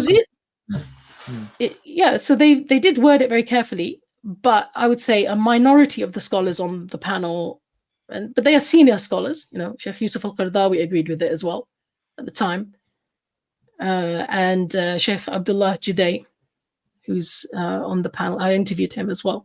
He's written a whole book on this topic, actually. Wow. Okay. And his fatwa, so this last part, I would say you could regard it as the fatwa of Sheikh Abdullah Juday and Sheikh Yusuf al-Qaradawi. And they basically say that she can continue being married and having marital relations, okay, as long as these two conditions are met, that he doesn't prevent her from practicing Islam, and she has a hope that he will convert. Now, this... I'd say, do you think the reason why this fatwa has not been received with great enthusiasm is because it's so novel in a way? It's so contrary to the usual understanding. In other words, basically, they can continue business as usual. The married couple, as long as she has a hope that he will convert, and he doesn't interfere with her practice of her faith. But that's not the usual Sunni view, is it, on this? No, it's not. In fact, I would say that although, I respect the scholars who came to that conclusion, I know they have their reasonings, okay? I think the problem is that it kind of upsets the entire equilibrium of the Sharia, okay? Because each of these elements has other implications. Yeah, and the fact that no scholars of the past ever said this, no scholars of the past ever said that you can carry on with the relations, etc. I think what that shows is that actually, I believe that this new opinion, or this element of the opinion, is only being promoted because in modern times, some scholars have found certain unique situations which they think cannot be resolved. So, for example, the scholars who put this forward, they believe that women will be deterred from embracing Islam if they are not allowed to kind of continue their marriages, right? If they'll be scared off, okay? Also, they know of women who apparently want to convert to Islam. So some cases came to them where women wanted to convert to Islam, but they didn't, they were not converting because of the impact it would have on their marriages, right? Now, somebody could say, well, that's for the sake of, you can't engineer the difficulty out of the Sharia, right? So yeah, it is difficult. That is a difficult situation and a difficult. But that's what Christians have done. I mean, take the teaching, for example, on cohabitation before marriage, which is technically sinful. It's fornication. Right. But that's no longer seen as particularly problematic. I don't remember the last time I heard the Archbishop of Canterbury or the Pope mention this as a sin at all, and ditto other kinds of novel forms of relationship. But we don't want to put people off, you see. We don't want to discourage people from embracing Christianity. So we will loosen the regulations and make it easier, not put people off. But what happens, it just accelerates the decline of the religion. Right. because it's indistinguishable from the rest of society. Why even be a Christian anyway in the first place if it's simply what everyone else is doing? So absolutely. And having reflected on it and having discussed it with a number of scholars, I think the other element of that is that, look, if you think about it, there's a lot of things that even a man has to give up when he becomes a Muslim. There's a lot of things he gains, but there's also things he has to give up that are uncomfortable. If, for example, he's married to a Hindu lady, right? He would have to end that marriage too, right? It's not just that it's only for Muslim women. There are or even if he's married to an atheist, potentially he would have to end that marriage, right? Like, what I'm trying to say is that I think personally that it's almost like an overstatement, and to go even further than that, I would say we can say that there was a type of consensus in the Muslim Ummah, right? That the line that couldn't be crossed was, we don't allow marital relations, right? We don't allow marital relations for a Muslim woman with a non-Muslim man. Okay, the marriage in its outer form might stay valid, okay, but in terms of the sexual relations and living together, that was kind of the red line. That is not something that any of the previous scholars agreed with, or those scholars who say that, who advocate for this fatwa, the opinion that they rely on is a very kind of, what the majority of scholars would say, an anomalous opinion. There might be one scholar in history who said it or something like this, right? The thing is, I don't want to reduce, we don't have the time to really, and also this isn't the place, to really go into the proofs for their arguments and the weaknesses in their proofs, etc., right? But suffice it to say that the thing that I really want to emphasize in this presentation is that the opinions have ranged classically, okay, between either immediate ending of the marriage up to actually a type of suspension of the marriage, okay, permanently, or like as long as need be, and that marital relations and living together, or even if living together, like basically not all women can leave, right, for example, but even if they're living under the same roof, they wouldn't be allowed to have marital relations, right? So sexual relations has always been the red line. That cannot be crossed. Okay, now, that modern fatwa tries to kind of change that. But as you'll see, in the UK anyway, from I would say from the research that I did, based on asking all of these women, 39 or 37 to 39 women in total, some of them weren't asked all of the questions, and 10 British women, and then 3 Sharia scholars, what I found, the impression that I've got from all of that is that it hasn't had widespread acceptance. Right. Really, right. No. And actually, people don't realize, I don't mean you, but if particularly non-Muslims may not realize that fatwa is not legally binding on everyone. It's not like the law of the land. It's an opinion. It's an opinion, but it's not obligatory anyway. And that is normative Islam as well. Yeah. Yeah, and really, we should, obviously, when we're looking at this, we want to do the right thing, right? So one of the scholars who I interviewed, he's from the European Islamic Council of Europe, okay, which is it sounds like the same thing, but it's based in the UK. And he actually, in his fatwas, and when he sees women in this situation, he rejects that part of the fatwa, right? Okay.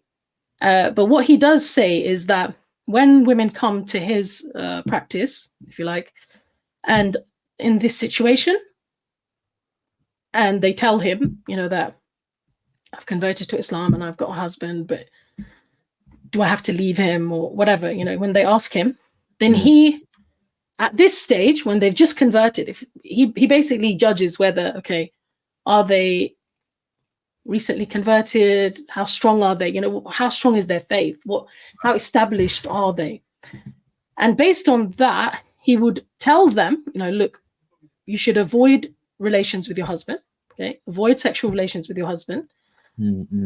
But he says that he would rather emphasize the fundamentals of Islam to her, right, and helping her to establish those, because those are the things that will increase her faith, strengthen her faith, right?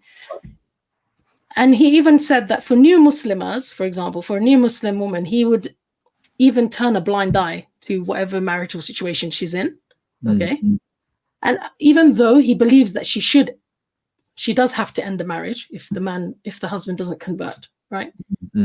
But on a practical level, you can see that scholars like him are being very careful, because they don't want to just like be blasé about it. They don't just want to say to somebody, because they don't know the situation of that woman. She might become homeless, etc., right? So they tend to like give that woman time, okay, and encourage them to do their best. But if she asks them, they would say, avoid having sexual relations with your husband. An interesting example that this scholar gave me was, there was actually a Jewish woman, okay, elderly woman who converted to Islam, and her husband had dementia. Okay. Oh, right. And he was dependent on her. Right. Right. Okay. And this case came to them. And this scholar, and even though this scholar is a very, I would say, scrupulous scholar, you know, when it comes to the Sharia, he really wants to, he's quite conservative, if you like, right?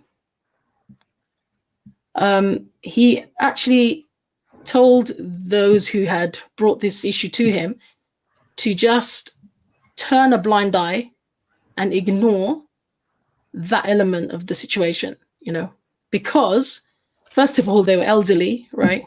Oh yeah. So they probably aren't having marital relations anyway. Okay, maybe, probably. Also, the husband is very ill, and kind of, you know, it's a unique situation, right? Yeah, and showing compassion. So this scholar, even though, you know, he's sticking to the original ruling, which is that the marriage does have to end, right? But he is assessing each situation based on the situation, right? And I think that I actually really liked his approach. The second scholar who I interviewed was actually saying, well, look, you know, he also disagreed with the last part of the European Council fatwa. Okay. And what his approach is that he sees what the situation is with the woman, right? If she's in a very dire situation, for example, her husband will be abusive towards her, or, you know, she can't escape the situation, or maybe she's very, very dependent on her husband, and asking her to kind of leave is going to cause problems, right? Cause major problems in her faith, for example. Then he would kind of adjust the advice that he gives her accordingly. Okay. Yeah. So in other words, if telling her to leave her husband will cause her a crisis of faith in his assessment, in his interaction with her, he will assess that, then he will not necessarily talk to her about her marital situation. You see, he would avoid talking to her about that completely at this stage, and instead be focused on strengthening her faith. So encouraging her, for example, to pray, to establish the 5 pillars, basically, the essentials of Islam, to surround herself with good Muslims, to establish herself in the community, etc. But if he thinks that the husband is detrimental to her faith, okay, then he would tell her to leave. Okay. And this third scholar, who was an independent mufti, he would apply the European Council fatwa if he feels the situation required it, right? And he tended to use the approach that, look, when women come to him with this situation, he allows them to decide for themselves whether they think, because in his experience, he said within a year, they usually know, the women usually know whether this marriage will last or not, like whether the husband is going to be amenable to Islam or not, right? So he very much kind of, again, holds off on giving them some kind of immediate prescription, right? And allows the woman to sort of find her feet and find her own kind of conclusion in the matter. That's just to show you what some of the scholars are doing. So in a way, the scholars are divided in the theory element, right? Or some of the scholars are. But in fact, they're united in approach, because what it seems is happening is that the scholars in the UK, at least, they are applying the classical opinion, right? And remember, we said it's, according to my research, we could even say there's a type of consensus on the range of opinions, right? Yeah. This new fatwa is quite anomalous, right? And within those opinions, if you like, and especially like the 3 months and, you know, in encouraging the man to convert, and if he doesn't, ending the marriage, those opinions seem to be prevalent in the UK and the most adopted, because they're the classical ones that the 4 schools of thought adopted, right? So what it seems is that even though they've adopted those, when it comes to individual fatwas and individual situations, they're applying what suits that situation. And I think that's a very wise approach, right? Because they're not trying to change the Sharia, right? They're not saying, no, the original ruling is completely, you know, is that it's all allowed, right? They're not saying that. What they're saying is, no, the original ruling is that, you know, a non-Muslim man cannot stay married to a Muslim woman, cannot have sexual relations with her, right? Cannot live with her. But in this difficult situation, we're going to maybe not mention it right now, or we're going to establish her faith and let her strengthen her faith first. Because, you know, when it comes to the aims and objectives of the Sharia, preservation of deen is number one, right? Preservation of deen takes precedence. So trying to keep her strong, build her iman, and knowing that she'll probably come to a conclusion herself, you know. But of course, if the woman asks them, they would say to her, listen, avoid having marital relations with him. And, you know, do you think he's going to become Muslim? What's he like with you? You know, etc. If they see that he's quite antagonistic, if he's stopping her from being a Muslim, you know, and you'll see that, subhanAllah, some of the ladies who I interviewed did have that experience, right? Husbands literally getting very angry, quite violent, when their wives actually started practicing Islam in their house, right? When it started becoming visible, if you like, right? So yeah, let's just move on to some of the experiences that the women had. From my research, a very small number of the men actually did convert to Islam, the husbands. And this is like the 40 women that I researched. Half of the British husbands, okay, were actually initially supportive of their wives' conversions, right? So they were actually, oh, you want to become a Muslim? Okay. You know, they were like quite okay about it, which is also, I thought that was quite surprising. You know, they were quite supportive of the idea of their wife having chosen this, okay? However, what I found was that that didn't always stay the same, you know. So in my research, I found that actually even husbands who were quite supportive initially, when the wife started, for example, wearing hijab, because she developed in her faith and now she started, that actually almost had a number of the husbands, the wives reported that the husbands had quite a visceral reaction to that, actually. Wow. A visceral negative reaction to that, and didn't want to be seen with them in public, or they got very angry and even violent, violently rejected that, you know, or mocked their wives, etc. But not all of them, you know. I'm just saying that the majority whose husbands had initially been supportive, some of them, you know, stopped. But as you can see, half of the women said actually the husbands were not supportive, right, of them becoming a Muslim. They actually questioned, well, what does this mean for us now, right? It's kind of natural, I guess, right? 57% of the women felt it was very difficult or impossible to stay married to a non-Muslim. The others said, well, it depends on their, you know, how amenable they are to Islam, depends on how accepting they are. And this is just literally the experiences of the women, you know, from their own, in their own words.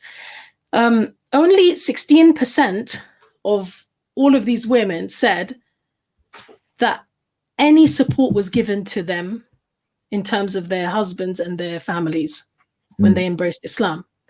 So what was happening, Paul, which is quite a negative thing, and I think imams should realize that this is quite a bad kind of practice that's going on, is that when a woman would come, say, to a mosque for shahada, to take a shahada, right?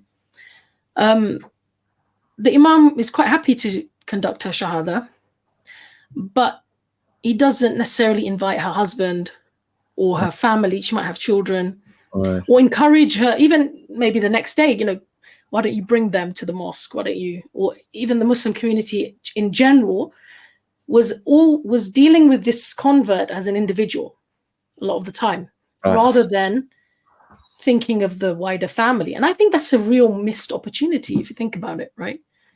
Because I was discussing this with Sheikh Shakil Beg in South London, and you might have seen on YouTube, on Twitter, they have a lot of shahadas, right, at their mosque.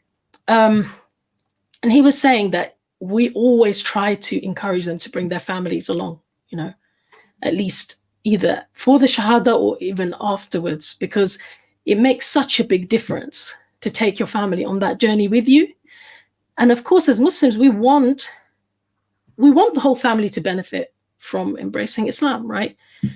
We don't want families to break up unnecessarily. That should be our approach. But unfortunately, a lot of the women were reporting that as soon as they took their shahada, some imams or some member of the Muslim community was telling them, oh, your marriage is over now.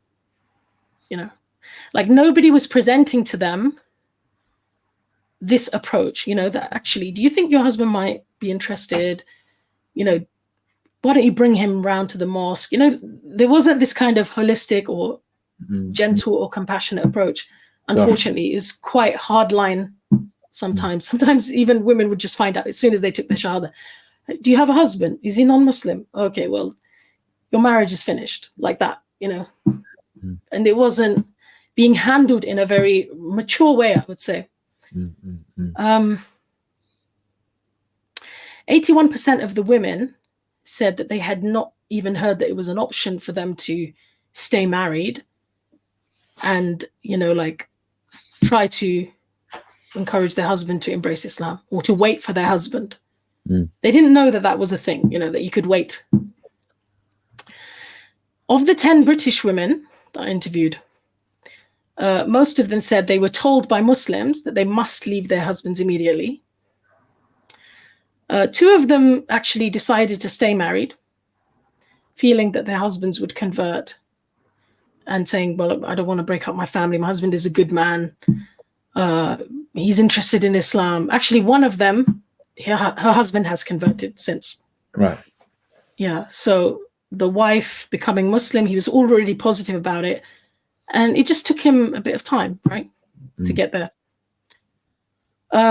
Most of them were already dissatisfied with their marriages. So most of these marriages actually ended, right? 8 of them, 8 out of 10.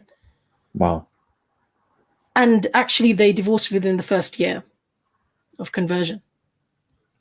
But most of them said they were already dissatisfied with their marriages. So I think what's happening sometimes with converts is sometimes they've come to a stage in their life, and not all of these were middle-aged women, but I would say most of them were like over 35.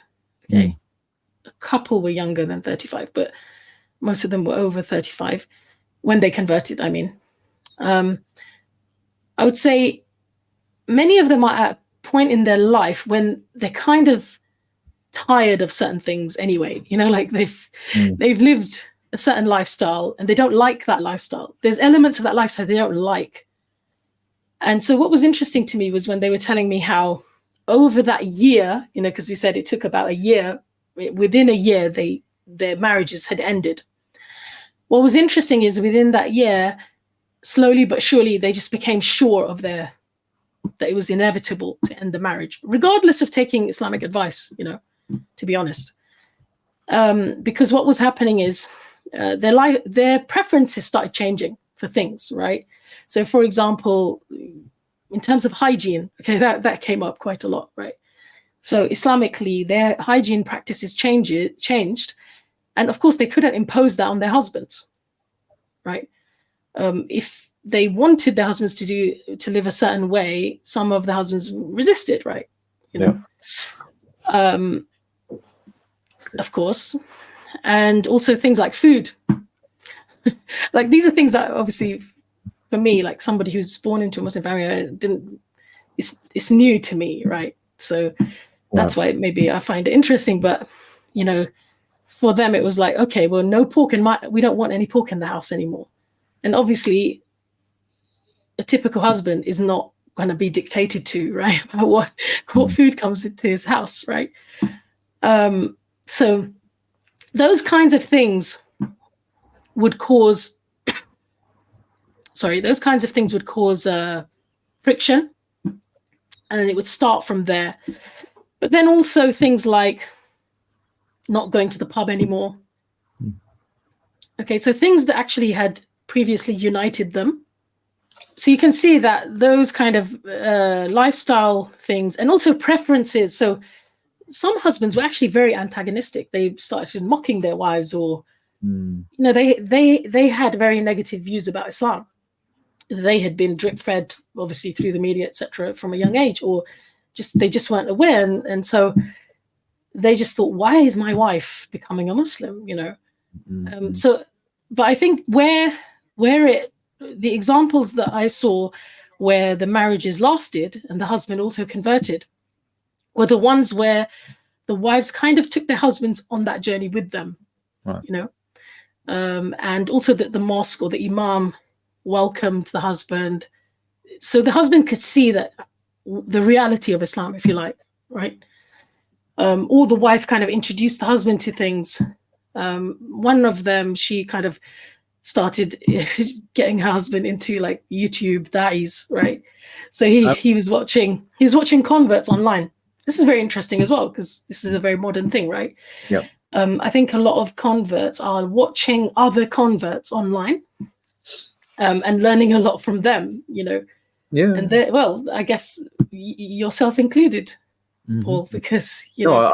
I watch other converts. You're right, absolutely. Yeah. No, I mean people watch you, right? Like because we all watch each other. Yes, I'm sure, because I guess it's like going along. That's the whole phenomenon of the internet, isn't it? Like going along a journey with somebody else as well, right? So it's a new type of community or a new type of socialization, right? Yes. So that was interesting to me. And actually, most of them didn't know about fatwa councils. They didn't know about Sharia councils at all, of course. And obviously now I think, of course, how would they know? But actually, I think that's also a negative in a way, because then when they wanted advice, sometimes they got some terrible advice, you know, from some dodgy website or some uninformed friend, you know. So I think the Sharia councils need to, as time goes by, need to become more prominent, need to have better communications and, you know, advice given, or even need to give advice to imams so that imams are doing the right thing. Because a lot of imams, remember, they're not necessarily Sharia trained. Right. They don't have a policy in place. They're just kind of applying something that they've learned. But that might not be the best thing for our situation, right? So yeah, many of the women were shocked to learn that their marriages might be invalid initially. They took very informal advice, or they took advice from local imams, and like I said, not all local imams are qualified. Some of them said, oh, they wish they'd known that they could have tried to make their marriages work. You know, so that was interesting. Yeah, we've already mentioned the rest. Some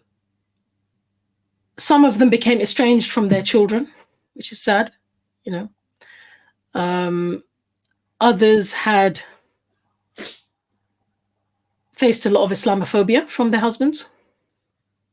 Okay, and that made the situation untenable. They just couldn't stay in that situation, right? So I think, like we said, we assume that the woman always wants to stay.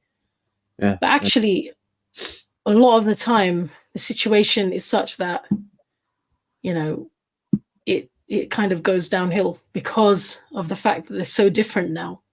They have different expectations. Some of the women actually said, my view of what I wanted in a husband changed. Right. I actually I wanted a Muslim man. I wanted a man who could lead me and my family. Mm-hmm. Okay. So they actually found the fact that they could end their marriages empowering. Okay. So they were also those women.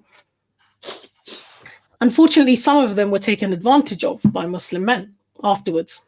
Mm-hmm. Okay. And the reason why I would call it taking advantage of is because they were either misinformed, or the Muslim men who told them that your marriage is finished would end up striking up a relationship with them. And then obviously this is a minority of cases, but there were some women who felt that they had been taken advantage of.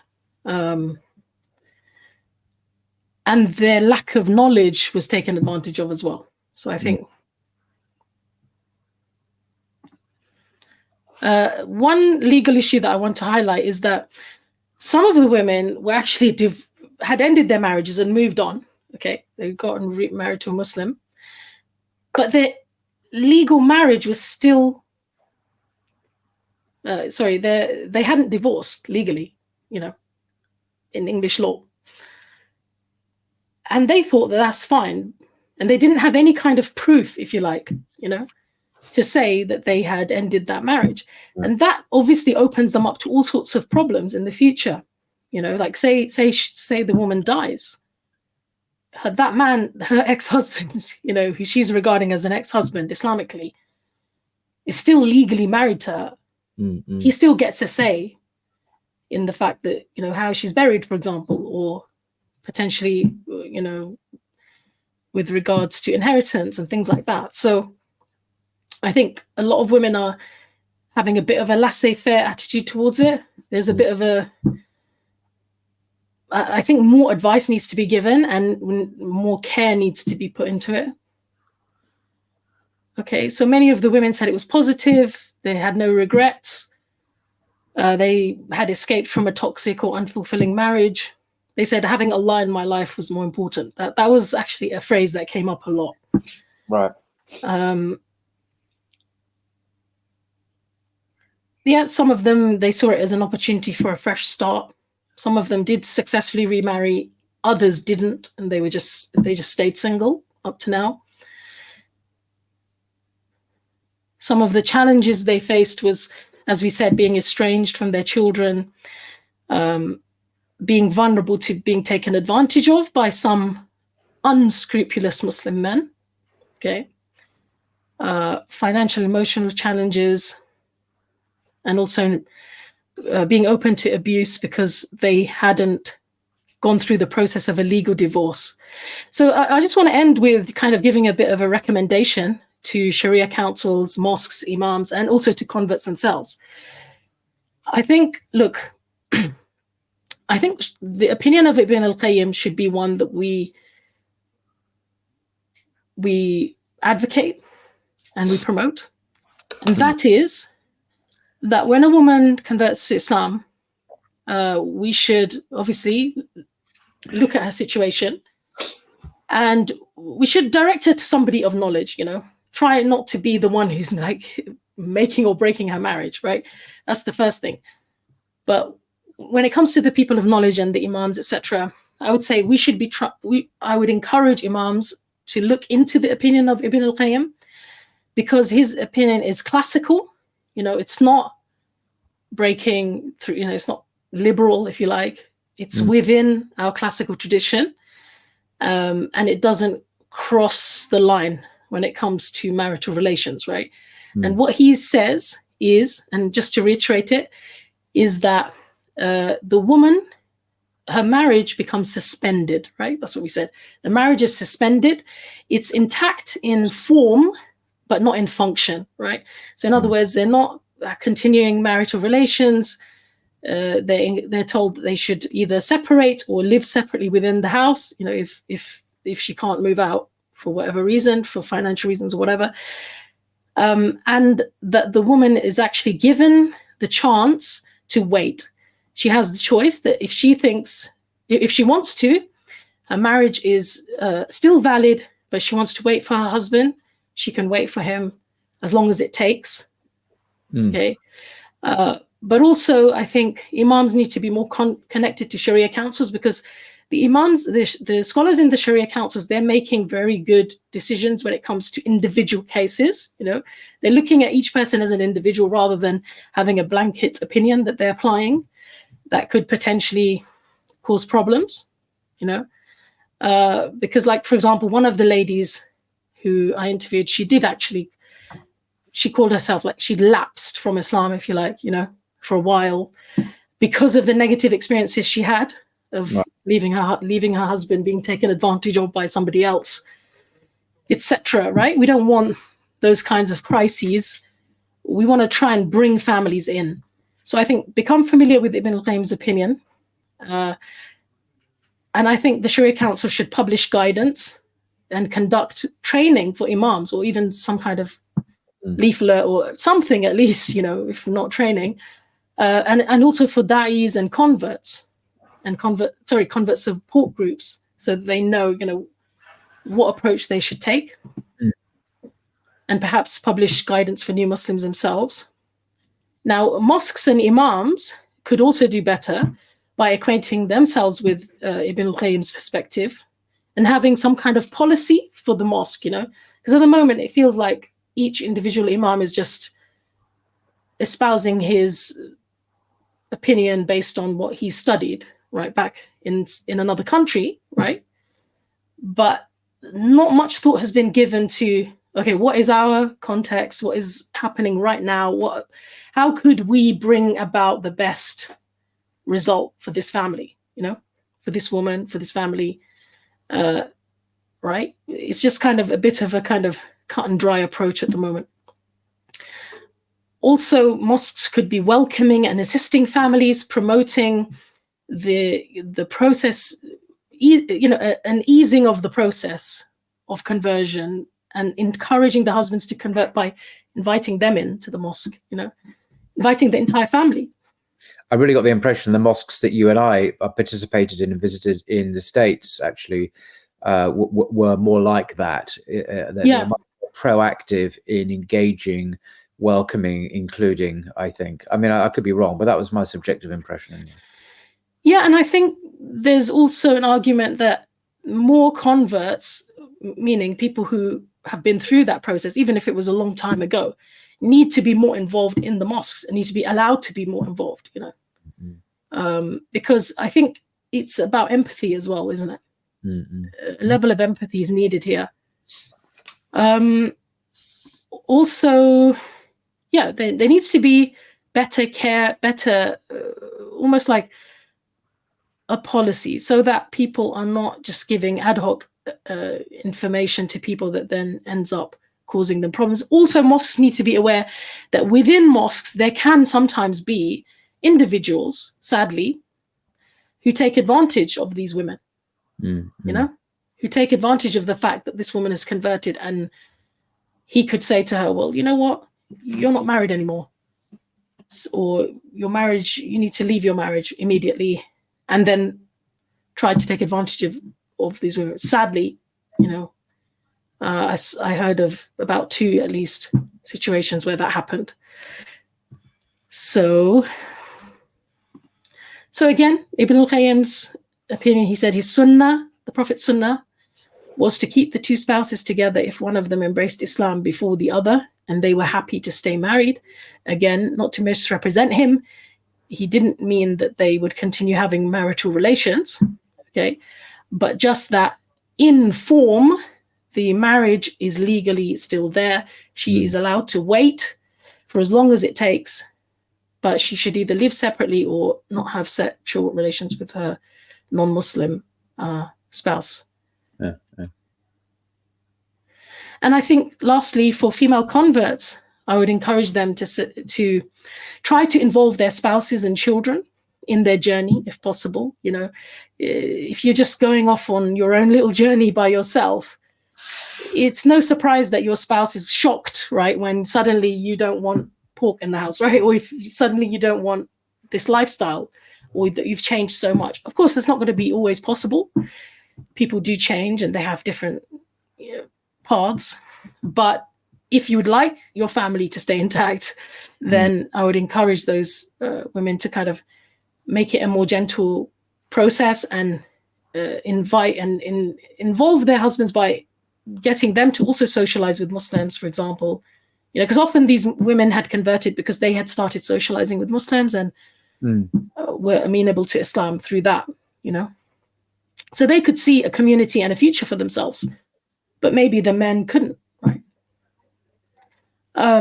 Also seek advice from qualified scholars and Sharia councils if possible. I know it's hard, actually. Some of them found it very hard to access these services.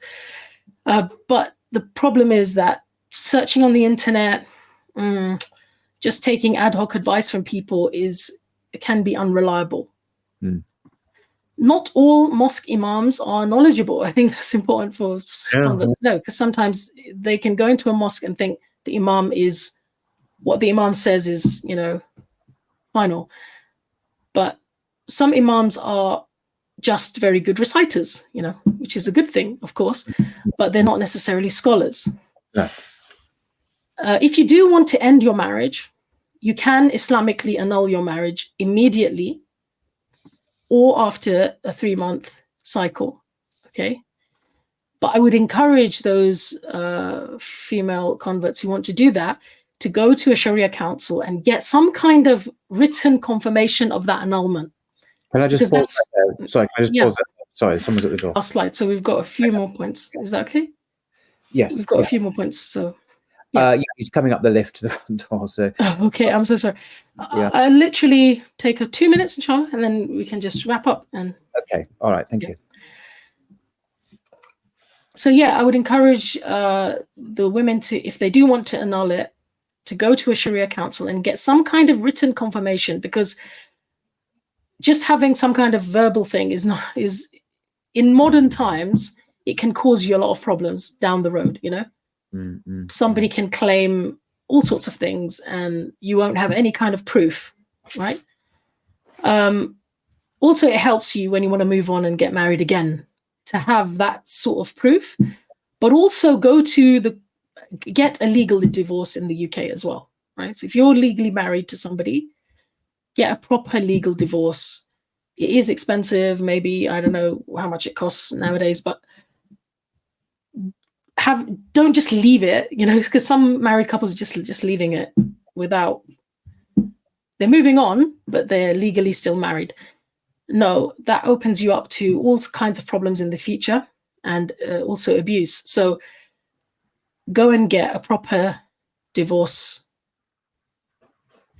Also understand, before moving on and having a new marriage, understand the Islamic marital rights, because otherwise you can be taken advantage of, unfortunately, by people who realize that you don't know that you, for example, entitled to a dowry or dower, etc. So, ease yourself into that process. Don't feel pressured into getting married, I would say.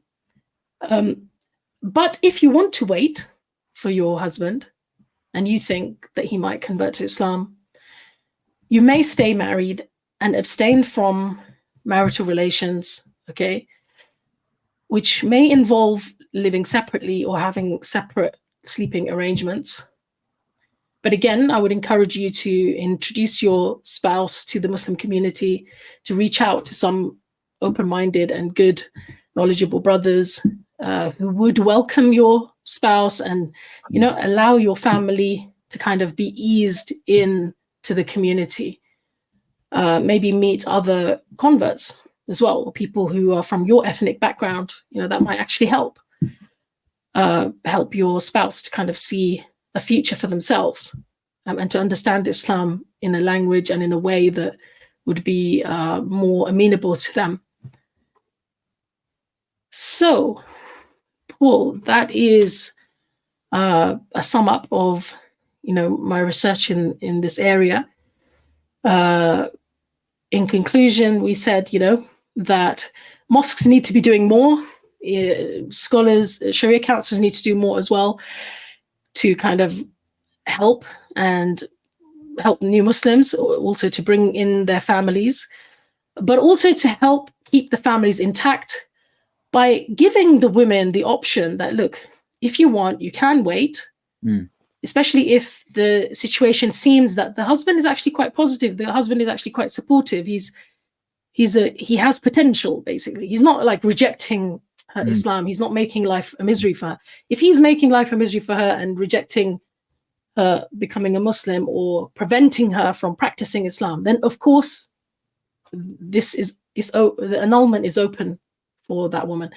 But if we have a potential entire family that could embrace Islam, then obviously that's going to be a good thing. So let's give that woman that option, okay, and do our part to welcome people into the fold. Yeah. I hope that's all clear. Is there anything?